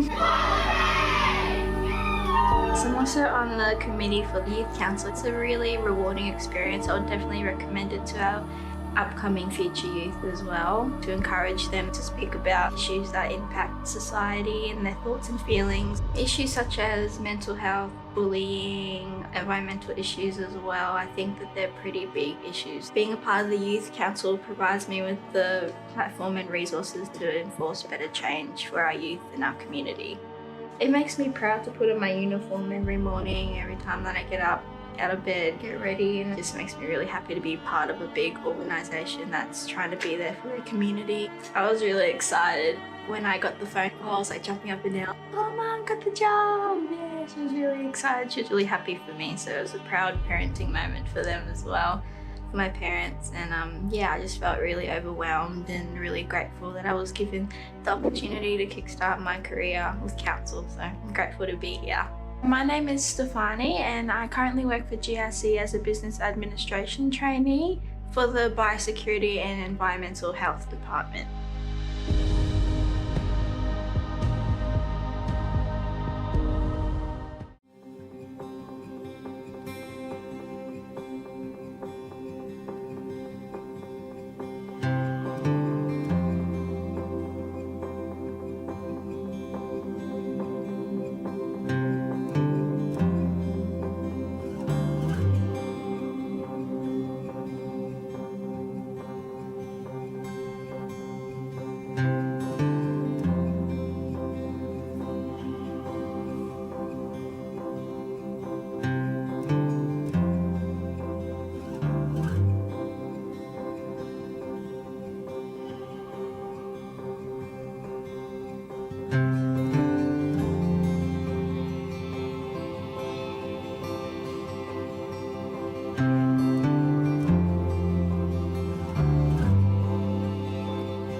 Thank you, councillors, and thank you, officers. We'll move now back to the agenda. The next item is G4.2, which is our monthly financial report for the period ending the 31st of May 2024. And I hand over to the General Manager of Finance, Governance and Risk, Mark Holmes. Thank you, Mark. Morning, Mayor. Morning, councillors. This item is your monthly financial statements for the end of May, and so essentially taking us through to 83% of the financial year. So essentially a long way through. So as a result, you'll see a lot of those percentages are quite high and are telling a good story as to where we're likely to finish the financial year. If we do receive our full allocated amounts of income that we're expecting, we should see a forecast surplus in and around 7 million. The biggest, essentially, threats to that remain the two items in both our income tax equivalence receipts in this report, and also your general purpose grant that are at the moment shown as 1% and 4% of budget. So if we receive our allocated amounts that we're expecting there, we'll expect to see a surplus, but essentially we're still sitting here today at the 18th of June and we haven't received those. So we have received some assurances from the relevant parties in that space, but we do hope to receive those before the end of June.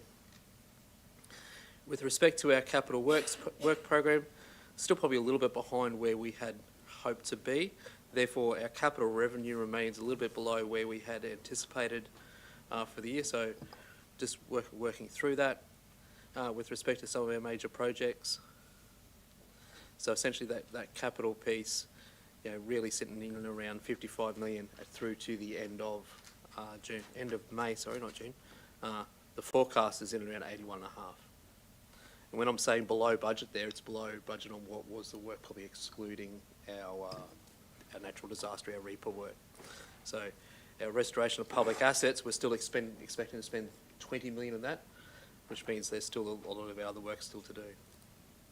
So we have received the extension of funding from Queensland Reconstruction Authority, which means we've got our deliverable on all those through to the 31st of December, which means we can carry out the balance of that $35 million worth of work. So there's still 15 million remaining through to through July through to December. With respect to our outstanding rates, still tracking ahead of where we had been the previous financial year. So just a smidgen under 2.5% as at the end of May. And that's essentially a 0.6 improvement over the previous financial year. Our sustainability ratios essentially remain where we would expect them to be at this time of year, and probably the biggest negative there is the current position of that operating surplus. So that's showing as a negative at the moment because we're still awaiting those two essentially injections of cash to push that into surplus for the year. But happy to take any questions with respect to the report. Thank you. Questions to the General Manager, please. Thank you, Councillor Holzheimer. Mark, I was just curious, when we had a tour of the GECC the other day, I noticed that we were having an auction for some properties for some outstanding rates. How many properties did we actually have go up in auction? Two properties ended up going up for sale for Okay, rates, yes. cool. Thank you. And my other question is, this is quite naive because I know we've sat in budgets a bit at the moment. However, $7 million surplus, what actually happens to that surplus money? Where does it go? Essentially, it sits in your essentially your retained surplus, and so a lot of that money goes into essentially then funding. Essentially, your replacement of your assets is your depreciation then in your current assets, and that gets us to break even.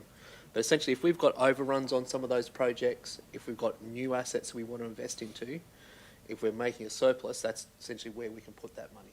Yeah, so that's essentially what that money can get earmarked for. So essentially, we've got some reserves that money will go into. So that is for the depreciation the depreciation and the investment in some of our assets. The depreciation is taken into account. Yeah. So before we get to that mark, essentially the balance of that 7 million is essentially over and above what our forecasted depreciation figure. So essentially, we've got to make sure we're funding all that first, and we have essentially by making an operating surplus. So if we aren't making an operating surplus, then we're not funding that. That means we can't essentially fund for the replacement of assets on the values that we think we are, but as we all know, the costs of when we go to construct those assets is increasingly seeing those costs escalating beyond what we've actually put aside for them. So essentially, it helps, essentially, create a buffer for that rainy day and provide for new assets and for those expansions of costs when we get those. Okay, so that means that, I suppose technically, that it's viewed and added to our next year budget that we're working on in a way, or it sits separate to that? Essentially, rolls into your cash and helps fund whether it be your operating budget or your capital budget in the following year. So essentially, the net result goes into essentially your cash at bank and helps fund that. Okay, thank you. Thank you. We've got Councillor Churchill, Councillor Patrick and Councillor Wagner. Yeah, thanks very much for that, Mayor Matt. And thank you again, another exemplary report with great insight on it. I hope for those that perhaps are watching or listening in or take an interest in this, that they have an understanding of the positive messages that are in amongst this as well. Just on your second page of your report, you made reference there before, Mark, in relation to the reconstruction from the disaster recovery. But you mentioned in there on that second dot point there from the state grants program that the forecast was due to incurred expenses exceeding the claimable amount. So my question appropriately is that is there a certain upper limit that we can claim under that reconstruction from disaster recovery, or did we claim a certain amount and go over? Yep. So with respect to the guidelines for counter disaster, but also then for our reconstruction assets, there's standards that we need to work within. So sometimes when we haven't captured the work correctly, or we've incurred costs that may not be claimable under that grant. Essentially, that's where we might see that. So there is various rules that govern that, and that's where that is recognised. So and principally, that would be in that counter disaster space. So either generally it might be that we probably haven't taken enough photos to substantiate it. Is generally probably and our teams are really working through a lot of that evidence-based collection as part of when they're doing their work, and it's been an area of improvement. So we've got a lock rate of improvement this year, which is great to see, but it's just an area that we just, when we don't capture that data up front or it gets costed somewhere else, we lose it. And we can't claim it later in the aftermath? No, because it becomes ineligible. All right. But you're indicating we've learnt from that, and we we've now continue developed absolutely with AI and technology and whatever to be able to be more precise. All right. My other question, just bear with me for a short moment, is relevant to a budget line item there. There's two in actual fact. I suppose it's the Miriamvale Community Centre upgrade, 1.7, 1.7, 1.7. So you're telling the story there. I always like to try and work out the story that says in the figures. What are the numbers saying? The project's fully completed, there was no overrun, and it's finalised. So you're looking at that from a grant perspective? Yep. So that grant had a condition that essentially it had to be expended by the 31st of March. We've done that. So the project is essentially all but finished. They're just commissioning the last bits of the electrical upgrades to that facility. So part of that upgrade was the installation of essentially a improved air conditioning facility that required essentially an ergon upgrade. So that ergon upgrade is almost complete, and we should be able to commission that facility very shortly. Oh, terrific. Well, once it's commissioned, I'm sure we'll all be interested in going to have a look at it. And I take back a comment I made in the latter part of last year about the timing of it, because I thought not a good time to be doing it when there's likely to be, it's that cyclone season and bushfires and everything else. But anyway, I take that back. So the timing turned out to be right now that we've completed it, which is good. My other question appropriately is the Red Rover Bridge renewal, one we've spoken about on a number of occasions. So you're indicating in there that we've got a budget of 0.5 million, and I traverse that bridge nearly every day, along with many, many, many others. And the issue that we've been faced with, and I know Councillor Goodluck's raised it and others in the past in relation to the need for the upgrade. But you're indicating 0.5 million in the budget, 0.4 million now in the forecast.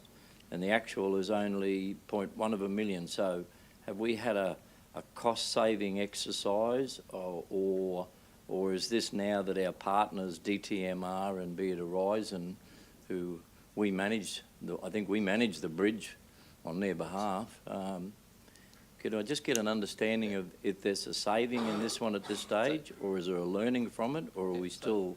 So this is part of essentially that renewal of this asset. Obviously, as I said, benefits all those parties, Main Roads, and Horizon, as well as the broader community as part of our network there. So this is actually essentially working through where the budget, this is for revenue. So this is essentially got about $1.9 million worth of revenue. Part of it was for this year, and we expect the balance to be next year when we go through into the construction period. So essentially they are working through the design piece at the moment, and they are working through essentially the detailed design and pretty much complete with that. The challenges with that project, of course, are making, given that you're working within a railway corridor, the construction windows that are within that, so the design needs to be able to cater for being able to construct and renew the asset in a manner that is within and has deliverability within those construction windows. So we're not anticipating completion of that project till essentially late next year. Okay, Next financial year, sorry. Might necessarily be a question to you, might be to another general manager appropriately. So indicating here at this stage that the total, and help me here if it's a misinterpretation, that the total for the Red Rover Road Bridge renewal is only $500,000. So this total is so you're looking at a revenue budget. The revenue budget for this year, remember this is essentially a multi-year project. The component of that $1.9 million worth of funding that we are expecting to receive this year when we adopted the budget. So we adopted this budget back at the end of June last year. Our best guesses were we'd do $500,000 worth, we'd be able to claim $500,000 worth of that grant. We're still hoping we might be able to get to that 0.4 once we hit some of those milestones and lodge our claims at the end of June. So that's why that 0.4 is within the forecast. So remember, this is about revenue, not expenditure. Okay then. This line item. Right, it's probably, I'll hold that question. There's probably more questions coming after the next budget's handed down. Okay, thank you. Councillor Patrick. Thank you, Mr. Mayor. Lots of good things to see with this report. I just really wanted to note something which I thought was, from a procedural point of view, which was excellent.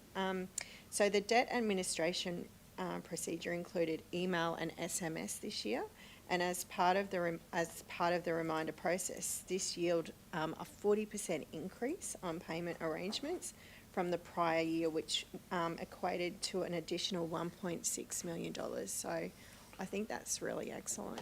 So I just wanted to highlight that. That's really well done. Something very simple can yield great things, so well done. Thank you. Thank you. Councillor Wagner. Thank you, Mr. Mayor. Mark, yes, report's great again. These are really, really good. Thank you so much. Just on the projects on page 14, and I do understand it's revenue, but can you just let me know about the Round Hill Road project? I see that we did, there wasn't any sort of revenue allocated for that, so where are we up to with that particular project, do you know? So that project, I think Mark might be able to speak to it better, but the Round Hill Road project, we did complete works under previous funding and previous works essentially last financial year. So essentially they were working through that, and that did have a significant cost overrun, so at this point we probably reallocated some of those monies at this point, and also there was some unknown with respect to just some of those potentially transactions there with respect to Round Hill Road and transfer that to the state, which I'm sure the Mayor has a comment on. Oh, okay. And also the Binderee Road, Miriamvale, I see the actual is 1.5 million. Can you just explain that one for me? Yep, so that was the completion of essentially a resilience project to improve access in those spaces. So that we completed that work in the previous financial year, and we essentially got the final grant payment in this financial year. Yep, excellent. No worries. Thank you very much. You did mention Round Hill Road. It would be remiss, well, not to mention that for those who don't know, those watching online or new councillors may have heard me mention it once. Certainly other councillors have heard me bang on it for a lot of years. When you drive on the Fingerboard Road to Agnes Water Bundaberg, it is a main road. When you turn right to Bundaberg, it is a main road. But when you turn left to Agnes Water, it is a council ratepayer funded road, and you can see how much money we spend on that road. It should be, even speaking to a former main road staff member last night, he even agrees that it should be a main road. It's only just got to get the current staff members at main roads to understand there's one road into Agnes Water, and therefore that is the main road. So as soon as they can get a grip of that in Brisbane, they could probably take responsibility over for that road, and would no longer have to fund it out of ratepayer money. But I know we're in correspondence with the government and the state member for Burnett, who I have no doubt backs us on this, Stephen Bennett. I have no doubt that he would agree that that's the responsibility of the state, and it would be better for our budget and better for the ratepayers of the Gladstone region of the state. Took the responsibility for the asset that they are really responsible for. Okay, any further questions for Mark? Can I get a mover for the officer's recommendation, please? Thank you, Councillor Wagner and Councillor Patrick. All in favour? Deputy Mayor? Frozen. I'm going to take that as carried. Have we lost the Deputy Mayor? She's frozen.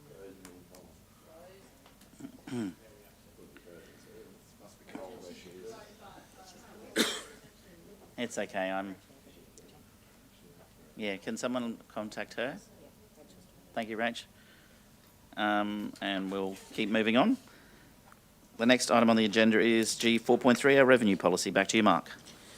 Thank you, Mr. Mayor. This policy represents essentially the first of your suite of budget policies. So each year, council must adopt a revenue policy ahead of the consideration of its budget, and really outlines the principles by which you'll look at raising revenue to fund your budget for the 24-25 financial year. There's no significant changes foreshadowed with this, and really looks at living into those principles that we currently have in there with respect to how we levy rates, we grant the concessions, and look at how we recover those rates and charges. Happy to move the revenue policy officer's recommendation there, Matt. Thank you. And second, Councillor Patrick. Any questions? There's some changes. Yep. No need to delve into it too much, Mark, but my question is, there's nothing challengeable?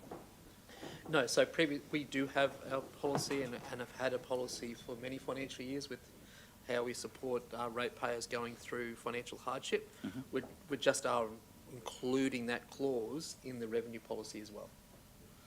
Okay, thank you. No further questions, councillors? I put the motion. All in favour? Those against, and I'm going to take that as it. I'll ask the Deputy Mayor after her computer works. Carried. Yeah. Oh, very good. You're happy to support the revenue policy? Thank you. Excellent. Now, G4.4, information management policy. Back to you, Mark. Thank you, Mr. Mayor. This is another item that reflects and brings to conclusion a series of work as in relation to the 23-24 operational plan. We did have, as part of that operational plan, essentially an information management initiative that really was around in looking at how we manage our information assets across the business, and look at how we best meet not only our legislative obligations but also what is best practice in that space. So we obviously look after the information of our ratepayers. We garner a lot of information through a lot of our transactions on a daily basis, and a lot of our development applications and the like. So it's how do we manage those assets and make sure that we are protecting them, but also making sure that we do know essentially what we have at any one time. So this is a new policy, so it is essentially, this is really aimed at that strategic level, and then we'll look at how we outwork this at a lower level through the framework and getting our business to own its various actions with respect to this. I want to give a big shout out to Tanya Wally, our Manager of Governance and Risk, who's led this body of work, and and I'm sure she'd be more than happy to answer any questions you may have with respect to the report. Councillor Goodluck. Oh. Yes, thank you. Can I get a second and then I'll come for a question? Second to Councillor Holzheimer and then question from Councillor Wagner. Yeah, thanks, Tanya. Excellent job. I'm just curious why we've got this and how we managed the information management in the past, given there's legislation around it. Yeah, sure. So traditionally, our information management practices has focused on records management. Sorry. It's focused on records management, and yes, we do have legislative obligations in that space. The movement toward information management is very exciting for me. It's a little bit more interesting to talk about data and knowledge and the different components as opposed to records. So we definitely have been complying with our obligations, and it's an ever maturing process. It will be a journey that we're on for a number of years. Councillor Churchill today has already mentioned AI, and they're the sort of things that we'll be addressing as the framework matures. But yeah, so we have been meeting our legislative requirements. This is just formalising our approach to that. Yeah.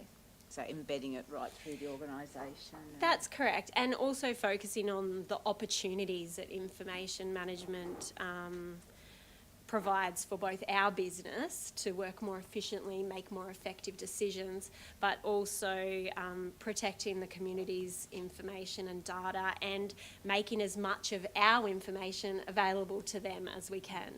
Excellent, great work. Thank you. Any further questions? Thank you, Councillor Holzheimer. I suppose my question is more around the risk appetite stuff, because we've indicated that that's something we'd like to review as well. Yes. And maybe less of a question than just a comment, that obviously that will have some impact on some of these, maybe, if our risk appetite changes. And because at the moment, a lot of our policies and that sort of thing are still being developed off previous councillors' risk appetite versus the new councillors as well. So more just, I think, an observation and not wanting to create more work, but I know that in some way it does create more work as well when we review that process. So yeah, definitely. And I mean, putting a formal framework around our information certainly reduces our risk in terms of we have a framework that we're working to and can better meet those requirements.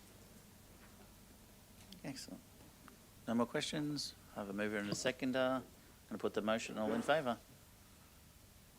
Deputy Mayor, I need you to vote. Thank you. Carried. All right. G4.5, General Sole Supplies 2024-2025. Back to you, Mark. Morning, Mr Mayor. Welcome, Jess.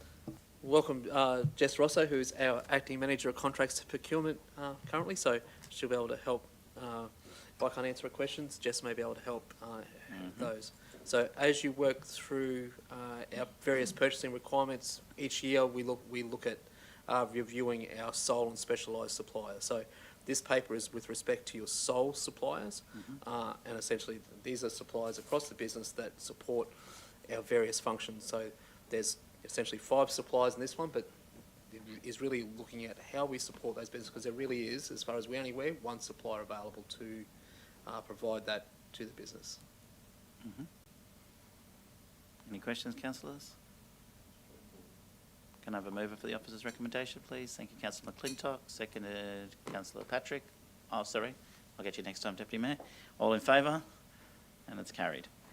There we go. We'll move to G4.6, which is our generalised specialised suppliers. Yep, so this is the second paper. So this is a specialised supplier. So they recognise that either due to probably the specialist nature of the supply that we're receiving, the confidential nature of the services they receive, or in some cases, just because of the way we're operating, it really is just either impractical to essentially be getting quotes for service every time we go and utilise these services. So there is a myriad of specialised suppliers there for your consideration. We have put some additional information there to try to help you with that. and we do have some additional comments that may be able to support if required, but I just see that goes across almost every section of council, because essentially obviously providing those many services we do, we need the support of these vendors.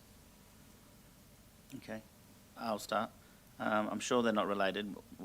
Wagner and Sons. Yep. So that's with respect to essentially the marker stone. So essentially what we utilise for the memorial parks at the Boyntana Memorial Parkland. So to ensure consistency of those, we essentially get an annual supply of those stones from that supplier. So they essentially, that is to ensure because we've got the consistency of those stones across that park.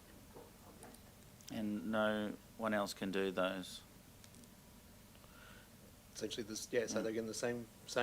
We can go to market, but what we'll be after there is consistency of essentially that product for our customers at the Memorial Parkland, so that therefore, so one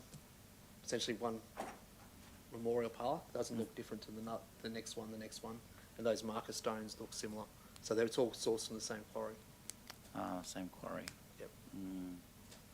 Does that mean then forever the contract will go to this company? So when they won the original tender, when the parklands were open, before Boyntana had no memorial parklands, that now forever and a day, J.H. Wagner and Sons have got this contract with council because no one else is going to have the same quarry as them? I'm sure there could be other providers. We could go to the market and check, but what we're after there was more that we're saying that to achieve that consistency of the product, that's what the team are looking for. I like consistency. We can go to the market, and we can do this for any of these products. If you deem them if you aren't happy, and it really is just a council decision whether you think that they fit that definition of being essentially both either specialised and recognising whether it would be impractical to go to market on each of those occasions. If you're not happy with that, then we'll go to the market. That means they probably had this tender for 20 years. The market was tested in 2019. There was another supplier identified. Rates were marginally cheaper, but the decision at the time was made for the consistency perspective to stick with Wagner and Sons at the time. Well, I like the idea of testing them again. I just don't. I like consistency, and like what you're saying, and I like the idea of having them look similar, but I also like the idea of no monopolies, and I feel that that's what that is for them. I've got a couple more, but see other people putting their hands up. So, Councillor Wagner? They're obviously no relative. Definitely no relative. I get asked that a lot, particularly from the Toowoomba mob. Sometimes I think it'd be nice to be related, but anyway. Just in terms, I've got a couple in the media. I'm just curious why we're actually listing these when I would have thought it was horses for courses. Like, I understand the ongoing things, but I'm not seeing the Observer that's online. I'm not seeing the Coastal Rag, and I'm just wondering why wouldn't we be making decisions based on the market or the audience that we're trying to get? And I get that there's limited, but I'm just wondering why we're actually documenting these. I see there's radio as well. And then I have one also for Intervention Plus. I'm curious as to why we have documented that, and that's for courses to break anger, violence and antisocial behaviour in youth. So I'm just wondering how why that's actually in there as a council. I have some information on those. I've done a little bit more work in the last week with the manager. Sorry. Thank you. With regards to the media, the advertising platforms have been included so that we don't need to come back to council when we're doing a procurement at the time, if that's the avenue that's been selected as the most effective. So the media that is used is dependent on the communication plan for whatever it is that we are trying to achieve at the time. And so does this mean that we don't look at those ones like the Coastal Rag down in Agnes and the Observer online as well? And I'm just curious as to why these are pretty much all the others. Yeah. So I'm just wondering, why don't we just list all of them? Because I would have thought that if you're going to do communications, you'd be doing horses for courses. And I know the figures for some of these, they're specific markets and some are very limited. So I'm just not comfortable. Like, is it over a certain amount that triggers it? Like if they're spending a certain amount? So over 15,000 generally is what triggers it. And so generally below that, it would be a decision of the CEO whether they accept that or not. Oh, it's over a year, is Yeah, it? so it's accumulated spend, that's correct. Okay, so we don't use the other two, or we don't intend to ever spend with those, or? We do, but at the moment, then we haven't sought that through, and we'd be getting it through with our other procurement channels. So we're not necessarily needing that specialised supplier exemption, because essentially when we go to the market, the value is less than that from a 15,000 perspective. So can I just ask, how much are we spending on advertising each year? Do you know? I'd have to take that on notice and get that back to you, and you can easily do that. No worries. And as for the Intervention Plus too, I'm just wondering as a council why we're heading down that path. I've got some information on that one as well. Interventions Plus have been used in the past as a provider of that specific training. There was a grant that was received for localised mental health initiatives. So at the time, the decision was to deliver that facilitated training to youth workers across the Gladstone region, and that did come to council at the time. So that training is bespoke, and it was developed by the founder of Interventions Plus, and the intent at the moment is that we will deliver that training again if we're successful in attaining that funding. It was well received. Okay, so this is something we now do? My understanding is only if we are funded will we offer I was this just again. wondering why we're not encouraging other community groups that are in that space to be doing it, and I'm just wondering, this Interventions Plus, what gives them the credentials over someone else? Sorry. Yeah, I don't disagree. I was going to say the same, so I'm glad to see you. It's not that I don't support it, but I'm just wondering, it just seems odd that this one is there. Like we just had a recent one about a grant that, like, I think. But as I said, if you're not comfortable with these, then we're happy to remove them from the list, and we'll go through. So because essentially this is just essentially provides a tool for our team and gives essentially an authorisation for them to be able to go out. If they don't have a specialised supplier exemption in place and they do need to enter into a relevant agreement, they'll just test the market at that time. Okay. I mean, I'm still not comfortable that we've still just highlighted nearly all the media except two, and there's another radio station, and also this one here, it just seems so left field for what we do as a council. I don't know if anyone else feels that way. I believe that our staff would have done due diligence and looked into it, and I'm sure they do a brilliant job, but I don't have any other information again to say this is the one that I'd like to support. I don't know. Happy to take it out too. Carly? Thank you, Councillor Wagner. Probably just a little context. I'll let officers and other managers answer specific items on there, but as you can imagine, we make thousands of purchases a year, and we have very strong procurement policies in place that require us to seek quotes or seek transparency in our purchasing. So what we do is we have these specialised suppliers available, and if they're approved and endorsed, then our officers can go to them throughout the year to purchase when they need to. So it does make the day-to-day purchasing easier. We bring this kind of paper to council not just once a year, so there are a number of other organisations already on the list, but periodically we come and test that with you and make sure that you're comfortable with them, and they go onto that list. But I don't believe this is just the one exhaustive list. These are just getting a number of them endorsed. No, but these essentially are where we've got a lot of those annual type orders, but also where we've got day-to-day transactions happening. But that, as you say, if we've got a one-off purchase here or there that may fall into that category, it doesn't stop us coming back from that and seeking that decision from you through the year. It also doesn't mean we only purchase from these as well. These might be ones that we purchase from regularly, or that we might need to purchase on short notice, so we make that available. But we still, and I can see Kylie was mentioning, yes, we do still purchase with the Observer and some of those other organisations that you were mentioning. I'm not saying we should. I just think I'm just not comfortable them being sort of listed there, particularly Intervention Plus. I think if we're going to spend more than $15,000, I'd like to see the information that supports it to show that they are just and the best solution. I'm sure that they are, but I'm just not comfortable. Sorry, Kylie. Poor Kylie.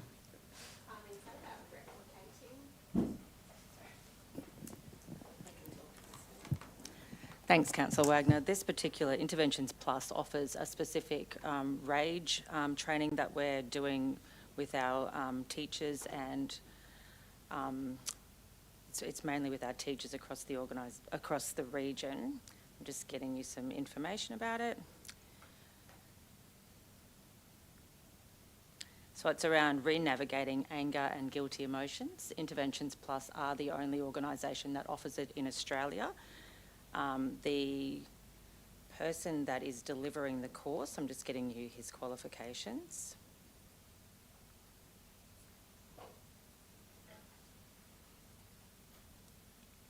So he's a professional trainer, hold qualifications and degrees in theology, history, family dispute resolution and counselling, and he's completing studies in social work and forensic mental health at the moment. Excellent, that's great. Thank you so much. I'm just wondering though, like, why wouldn't we are delivering it, like why wouldn't we be working with Education Queensland or another organisation to, like, yeah. We are, so we are, as a council, we're obviously invested in mental health across the region. That's part of our community development strategy. We are delivering it in schools through Education Queensland, but we're applying for the funding. So we're engaging it and then delivering it in schools. And it's been hugely successful. Oh, that's excellent. That was the next question. Yeah, excellent. It's been great, which is why we're trying to continue some progress there. Okie dokie. Just on Coastal Rag, we don't spend over the 15,000, but we're a regular advertiser in Coastal Rag. We engage them quite often. Yeah. I'm not They're an saying that we important part. should. Yeah. It just seems like a bit of an anomaly. That's all. Yeah, So they just thank don't charge the same as the other advertising bodies that we've listed in that specialised supplier. Okie dokie. Thank you for That's clarifying. okay. Thank you. There's a couple of questions. Councillor Goodluck, then Councillor McClintock. Thanks, Mr Mayor. I just, we seem to have this every time, and there's a couple that have been mentioned, but I just wanted to highlight this is a general specialised supplier. Allows for exceptions to the requirement for written quotes and tenders. So it's a process that can streamline our officers' time. The alternative to not having these specialised supplier arrangements in place is there is a requirement to go out for written quotes and tenders. That takes a lot of time, and that stretches out the time that everything takes to complete the work. So it's not, and as Mark highlighted, it's a tool that they can use. That doesn't mean they have to use it. It doesn't specifically exempt any other suppliers. It's just a tool that we can use to get things done quicker, generally for a lot of suppliers that we use all the time. So, you know, like the media ones, the vast majority of our advertising, I guess, would be in the Gladstone Central area, but I'm sure when we're trying to target the audience in Agnes Water 1770, we're not going to put an advertisement in, you know, the Gladstone News. Perhaps we can use the Coastal Rags. I just wanted, it's not that this exempts other suppliers, it's just to streamline processes so our officers can get this work done quicker. Before I throw to Councillor McClintock, I don't necessarily disagree with that either, but if you're not on the list, then you almost are exempt because it's easier, because who's going to go call quotes or get when they can go to a list and use someone on that list because they're exempt from getting quotes. So I know the streamlining of it can be good, but also with the public fund, with public money, I want to make sure that we're getting the best deal, and the best way to get that more often than not is a tender process or, for a smaller amount, quotes. Not always. Sometimes, Mr Mayor, and I agree with you, but sometimes the tender process turns suppliers away because it's too long, it's too arduous, it's a huge amount of work, and there's no guarantee you're necessarily going to get any spend. And this is a way that we can give some of those suppliers some certainty as well, that they will be able to work with council. Yeah, tenders are There's more, a balance, I agree, yeah. But tenders are definitely harder than quotes. Councillor McClintock. Yeah, thank you, Mr Mayor. Probably more general question to the whole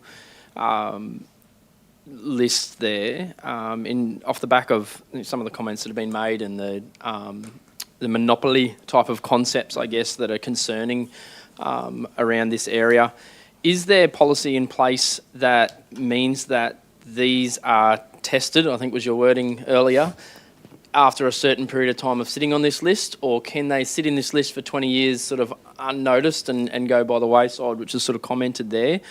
Are there ways that we're making sure that there isn't, or that we're consistently testing to make sure that there's not others locally or that have come on board in the last, 5 years is a long time in technology, it's a long time in any business world. Is there a way for us to be comfortable in this room that we're testing and making sure that we're doing that? Probably two layers to that protection. First is your resolution. Mhm. So your resolution only ever applies for the financial year.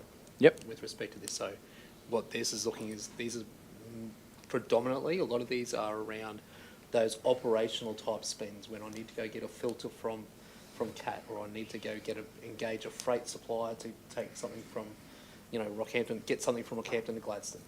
It really is around that transactional nature. So we only ever provide this for every financial year. Mm-hmm. And the other bit, there is an overarching value for money obligation in principle within our procurement policy. And if our team become aware of a new supplier or knew that, they follow those up and they work through that. Yeah. So our procurement team do a good job in this space. And if there is someone that's not on this list, then they realise that they may be an option for us, and they follow through with those. Yeah, I'm very comfortable with the idea of streamlining the process, and I think this is a good thing. I just want to, I guess, provide comfort to community and to the boardroom as well, obviously, that our teams are actively not just taking the easy route, as is kind of alluded to, that could do that, but is there some procedures, and you kind of touched on that make sure that others are getting a foot in on that? Yeah, the procurement team did also review the same list that came to council this time last year when they were preparing this report. This one's actually smaller than the one from last year, so they have pulled things out where they're no longer appropriate or don't need to be there anymore. Is probably one last question, sorry. While I've got it, is there a way for us to perhaps have that information as to how long these guys have been on that list? Not today, I don't need it right now. But so that we can understand if something's been there for 20 years or so, that we're comfortable why that is and understand it. Because I don't know, I'm new, so I'm staring at this list. This could be, 25 brand new people, or it could be sitting on there for 20 years, I'm not sure. So just a way to help us understand. Yeah, sure. Thank you. Mm-hmm. You got more questions, or another question, then Councillor Davis? Okay, Councillor Goodluck. No, you can put your hand up first. You go. Well, just... as pointed out, it's about balance. But when we have a quote system in place, I've spoken to a number of particularly small businesses out there. When council has to go to several small businesses to get a quote, quotes take time, they take resources. Sometimes it might require a site visit, requires paperwork, it takes a person hours to complete those quotes, to send it into council, and to potentially get no job out of it. So there's, and sometimes that's a requirement. Sometimes we have to do that as a council to make sure that we're getting value for money for ratepayers, and we do. But sometimes there's ways where we use these suppliers, more often than not, that we can streamline that process, save them time and money, which can save us, our ratepayers, time and money as well. Councillor Davis. Thank you, Mr Mayor. I think this might be a bit of a Kylie question with this Intervention Plus. I'm sort of on board with Councillor Wagner. How much time does council staff spend on this, as opposed to, if it was outsourced, I suppose, for another community service to provide it, which would be, in that field? We spend very little time. Very little. So we prepare the grant application, Yep. we submit it, and then we work with the schools to schedule it. Okay. And then they deliver it. Yeah. We don't deliver it for them. Okay, Yeah. I just feel it's a little bit outside of our scope of what council, should be doing for, We definitely have a partnership model. So if there's a body that, if there's a community organisation that delivers something, we don't try to step in the way. No. But if we can support something and partner with people, then we'll go Okay. that way. Thank you. That's okay. Okay, I've got a couple more. I was start with Key Cut Services, what it was called. There's one in there about there's only one locksmith, is that right? Is this, Sorry, what was its name? apologies, this is for Ruswin. Yes, yeah, very good Yep. locksmith, not disputing that at all. They're not the only locksmith in town. No, the reason for the inclusion on the list here for Ruswin is because they do the hosting and maintenance and support of the software that we use for our electronic lock system. So this is not intended to cover locks or hardware. It's the software and the hosting of the system that we currently have for electronic locks throughout council. Sounds good. Okay, the other one was Freight Services. Followmont closed down.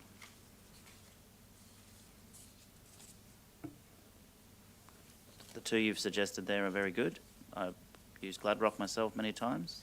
I think the other one's Cat and Back, which goes between Gladstone and Bundaberg. But there's Followmont at least. So, sorry, no? And there's Toll as part of this. Well, Toll, yeah, I was going to get to them. They were the national services. I was only talking about the Gladstone ones at the moment. Have to take that on notice, I'm sorry. Okay, and then the national services, there's a whole bunch of other companies that do that. And I mean, Toll is probably the best. I don't doubt that. But National Freight Management, National Freight, I'm not sure that there's not others that don't do it. I can leave that one, but I'm not comfortable not having Followmont on the list, at least. And I think there's another local company that does freight as well, but I shouldn't have to think that. But they either Followmont are on there, or they're not, or we shouldn't be using this I guess it's an exemption for the Local Government Act or Local Government Regulations to allow this to happen. If I'm sitting in procurement and I need to use a transport company, I'm going to pick one of them too. And look, we can do the investigation with respect to Followmont, and if we find that they're an option available to them, you can actually do a separate resolution to bring them on. Okay. If that's the case. But they should only be on the list if because of the specialised nature, they are specialised suppliers. So this isn't a list of registered pre-qualified suppliers. There must be something special in the nature of these as to why we need to use them. So what are you telling me, Tanya? They're not, or they are? The ones that are on there are not, or they are? Just that it probably wouldn't be appropriate to add Followmont in at this point. Oh no, I'm in not time. suggesting we add them in now. I'm suggesting is why the other two there. Well, that's something that you need to satisfy yourself for. Can also have a look into Followmont. There's also the option that perhaps their spend has not exceeded that 15,000 annual mark. Anything that is less than that and does not require this mechanism for purchase wasn't included on this list, which is the same reason that we don't have the exhaustive list of media companies as raised by Councillor Wagner. So we can have a look at Followmont. Okay. Mr Mayor, if there are any on here that you don't feel comfortable with and we haven't been able to satisfy, we can remove them at this stage. We can seek further information and bring them back for you at a future discussion, and you can endorse the ones you're comfortable with. No, I'll let it go, but I think you're well aware of my position. I don't like to use exemptions from the Local Government Act or regulations unless we're absolutely abiding by them. And as long as you're comfortable that you're telling me that that's what we're doing, everything we should be according to the Act and the regulations, then I'm fine to support them. But I think particularly things like Wagner and Sons, if they've been getting a tender for council for 20 or 16 years or however long, that those sorts of things need to be reviewed. Anyway, even if it's a small amount of headstones, it adds up and it's public money.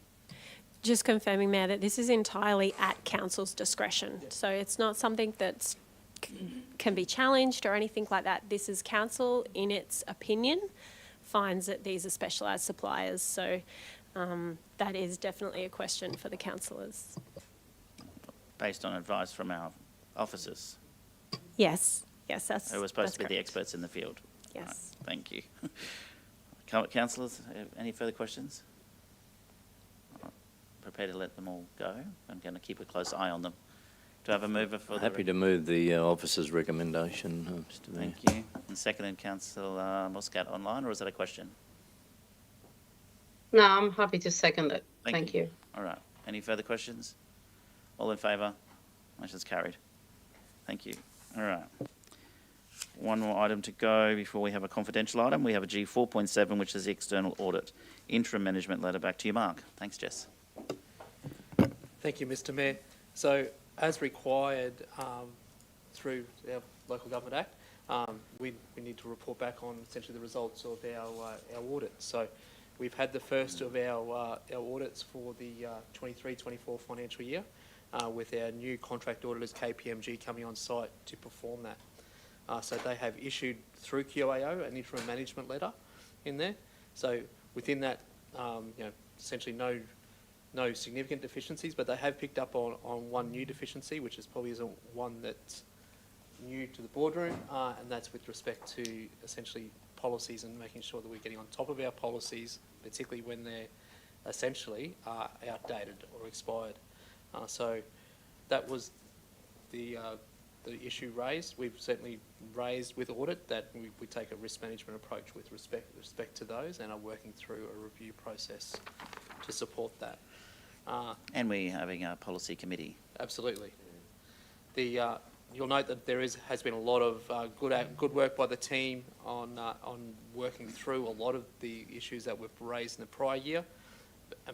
Given these were new auditors and separate to who we had the previous financial year, they just want to see how our end of financial year audit goes and to make sure they're comfortable with those processes. But happy to take any question with respect to the audit. We have tabled this with our Audit Risk and Improvement Committee, and our members might be able to comment with respect to discussion there with respect to this. Any questions? Councillor Churchill. Yeah, thanks, Amendment. This one's straightforward. Support the officer's recommendation, but just in your recommendation there, you've got that council note the interim management letter and report. And I understand the principle behind that, but from a good governance perspective, are we not also actioning the recommendations that come as a result of the Section 213 of the Local Government Regulation? Yeah, so are we noting it, or are we noting and actioning? Your resolution is just to note it. Yeah. That's all that's required of you, so it's to table it. These responses are already within, and in terms of these actions being identified, they're already within that management letter. So by noting it, you're already endorsing that action, because that's already within there. Yep, no, happy with that. Tough. Any further questions? A motion for the officer's recommendation, please. Thank you, Councillor Muscat, seconded by Councillor Davis. All in favour? And it's carried. Councillors, we will move on. We have councillor reports. Are there any councillor reports? No urgent business, no notices of motion, but we do have a confidential item. So I'd like a mover that the meeting be closed in accordance with the Section 254J in brackets E of the Local Government Regulation 2012 to discuss item G8.1 write-off report. Move Councillor Goodluck, second, and Councillor Davis. So we move into confidential. All in favour? It's carried. We'll close the boardroom.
I've lived in Gladstone for almost 3 years now, and I really love the scenery and beautiful beaches that we have. I enjoy being active in the community. I play rugby league for the Gladstone Women's Wallabies team as well, so I enjoy getting out there, making friends. Yeah, it's a pretty good team. We're better this year though, so that's good. So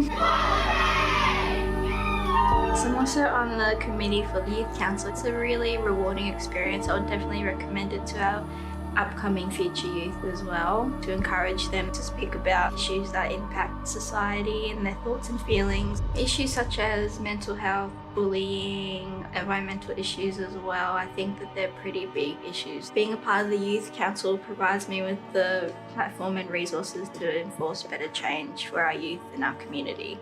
It makes me proud to put on my uniform every morning, every time that I get up out of bed, get ready, and it just makes me really happy to be part of a big organisation that's trying to be there for their community. I was really excited when I got the phone call. I was like jumping up and down, "Oh, Mum, got the job!" Yeah, she was really excited. She was really happy for me, so it was a proud parenting moment for them as well, for my parents. And yeah, I just felt really overwhelmed and really grateful that I was given the opportunity to kickstart my career with council, so I'm grateful to be here. My name is Stefani and I currently work for GRC as a business administration trainee for the Biosecurity and Environmental Health Department.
Gladstone Regional Council are committed to fostering a proud, involved and engaged community.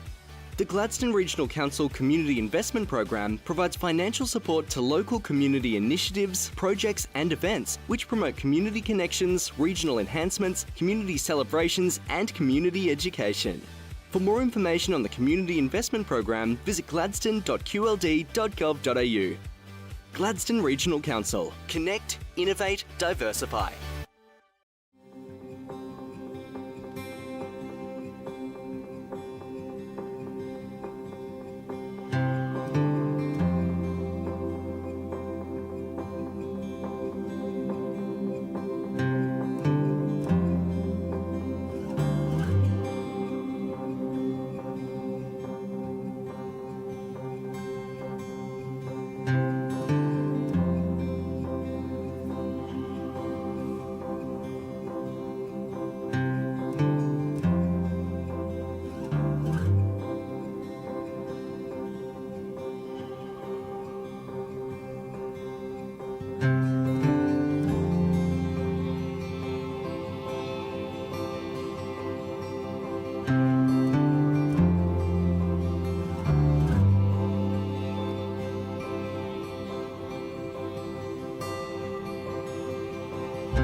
Thank you, councillors, and thank you, officers, and the gallery's open and back again, and live stream is going. I just wanted to say, when we moved into confidential, I left the part out to say that we were going into confidential to discuss G.A.P.D.L write-off report, as the report will discuss legal advice obtained by the local government or legal proceedings involving the local government, including, for example, legal proceedings that may be taken by or against the local government, just for clarity. Obviously under section 254JE of the Local Government Regulations 2012. Can I have a mover for the officer's recommendation, please? Thank you, Councillor Holzheimer, seconded Councillor Goodluck. All in favour? Motion's carried. Declare the meeting closed at 11:29 a.m. Thank you.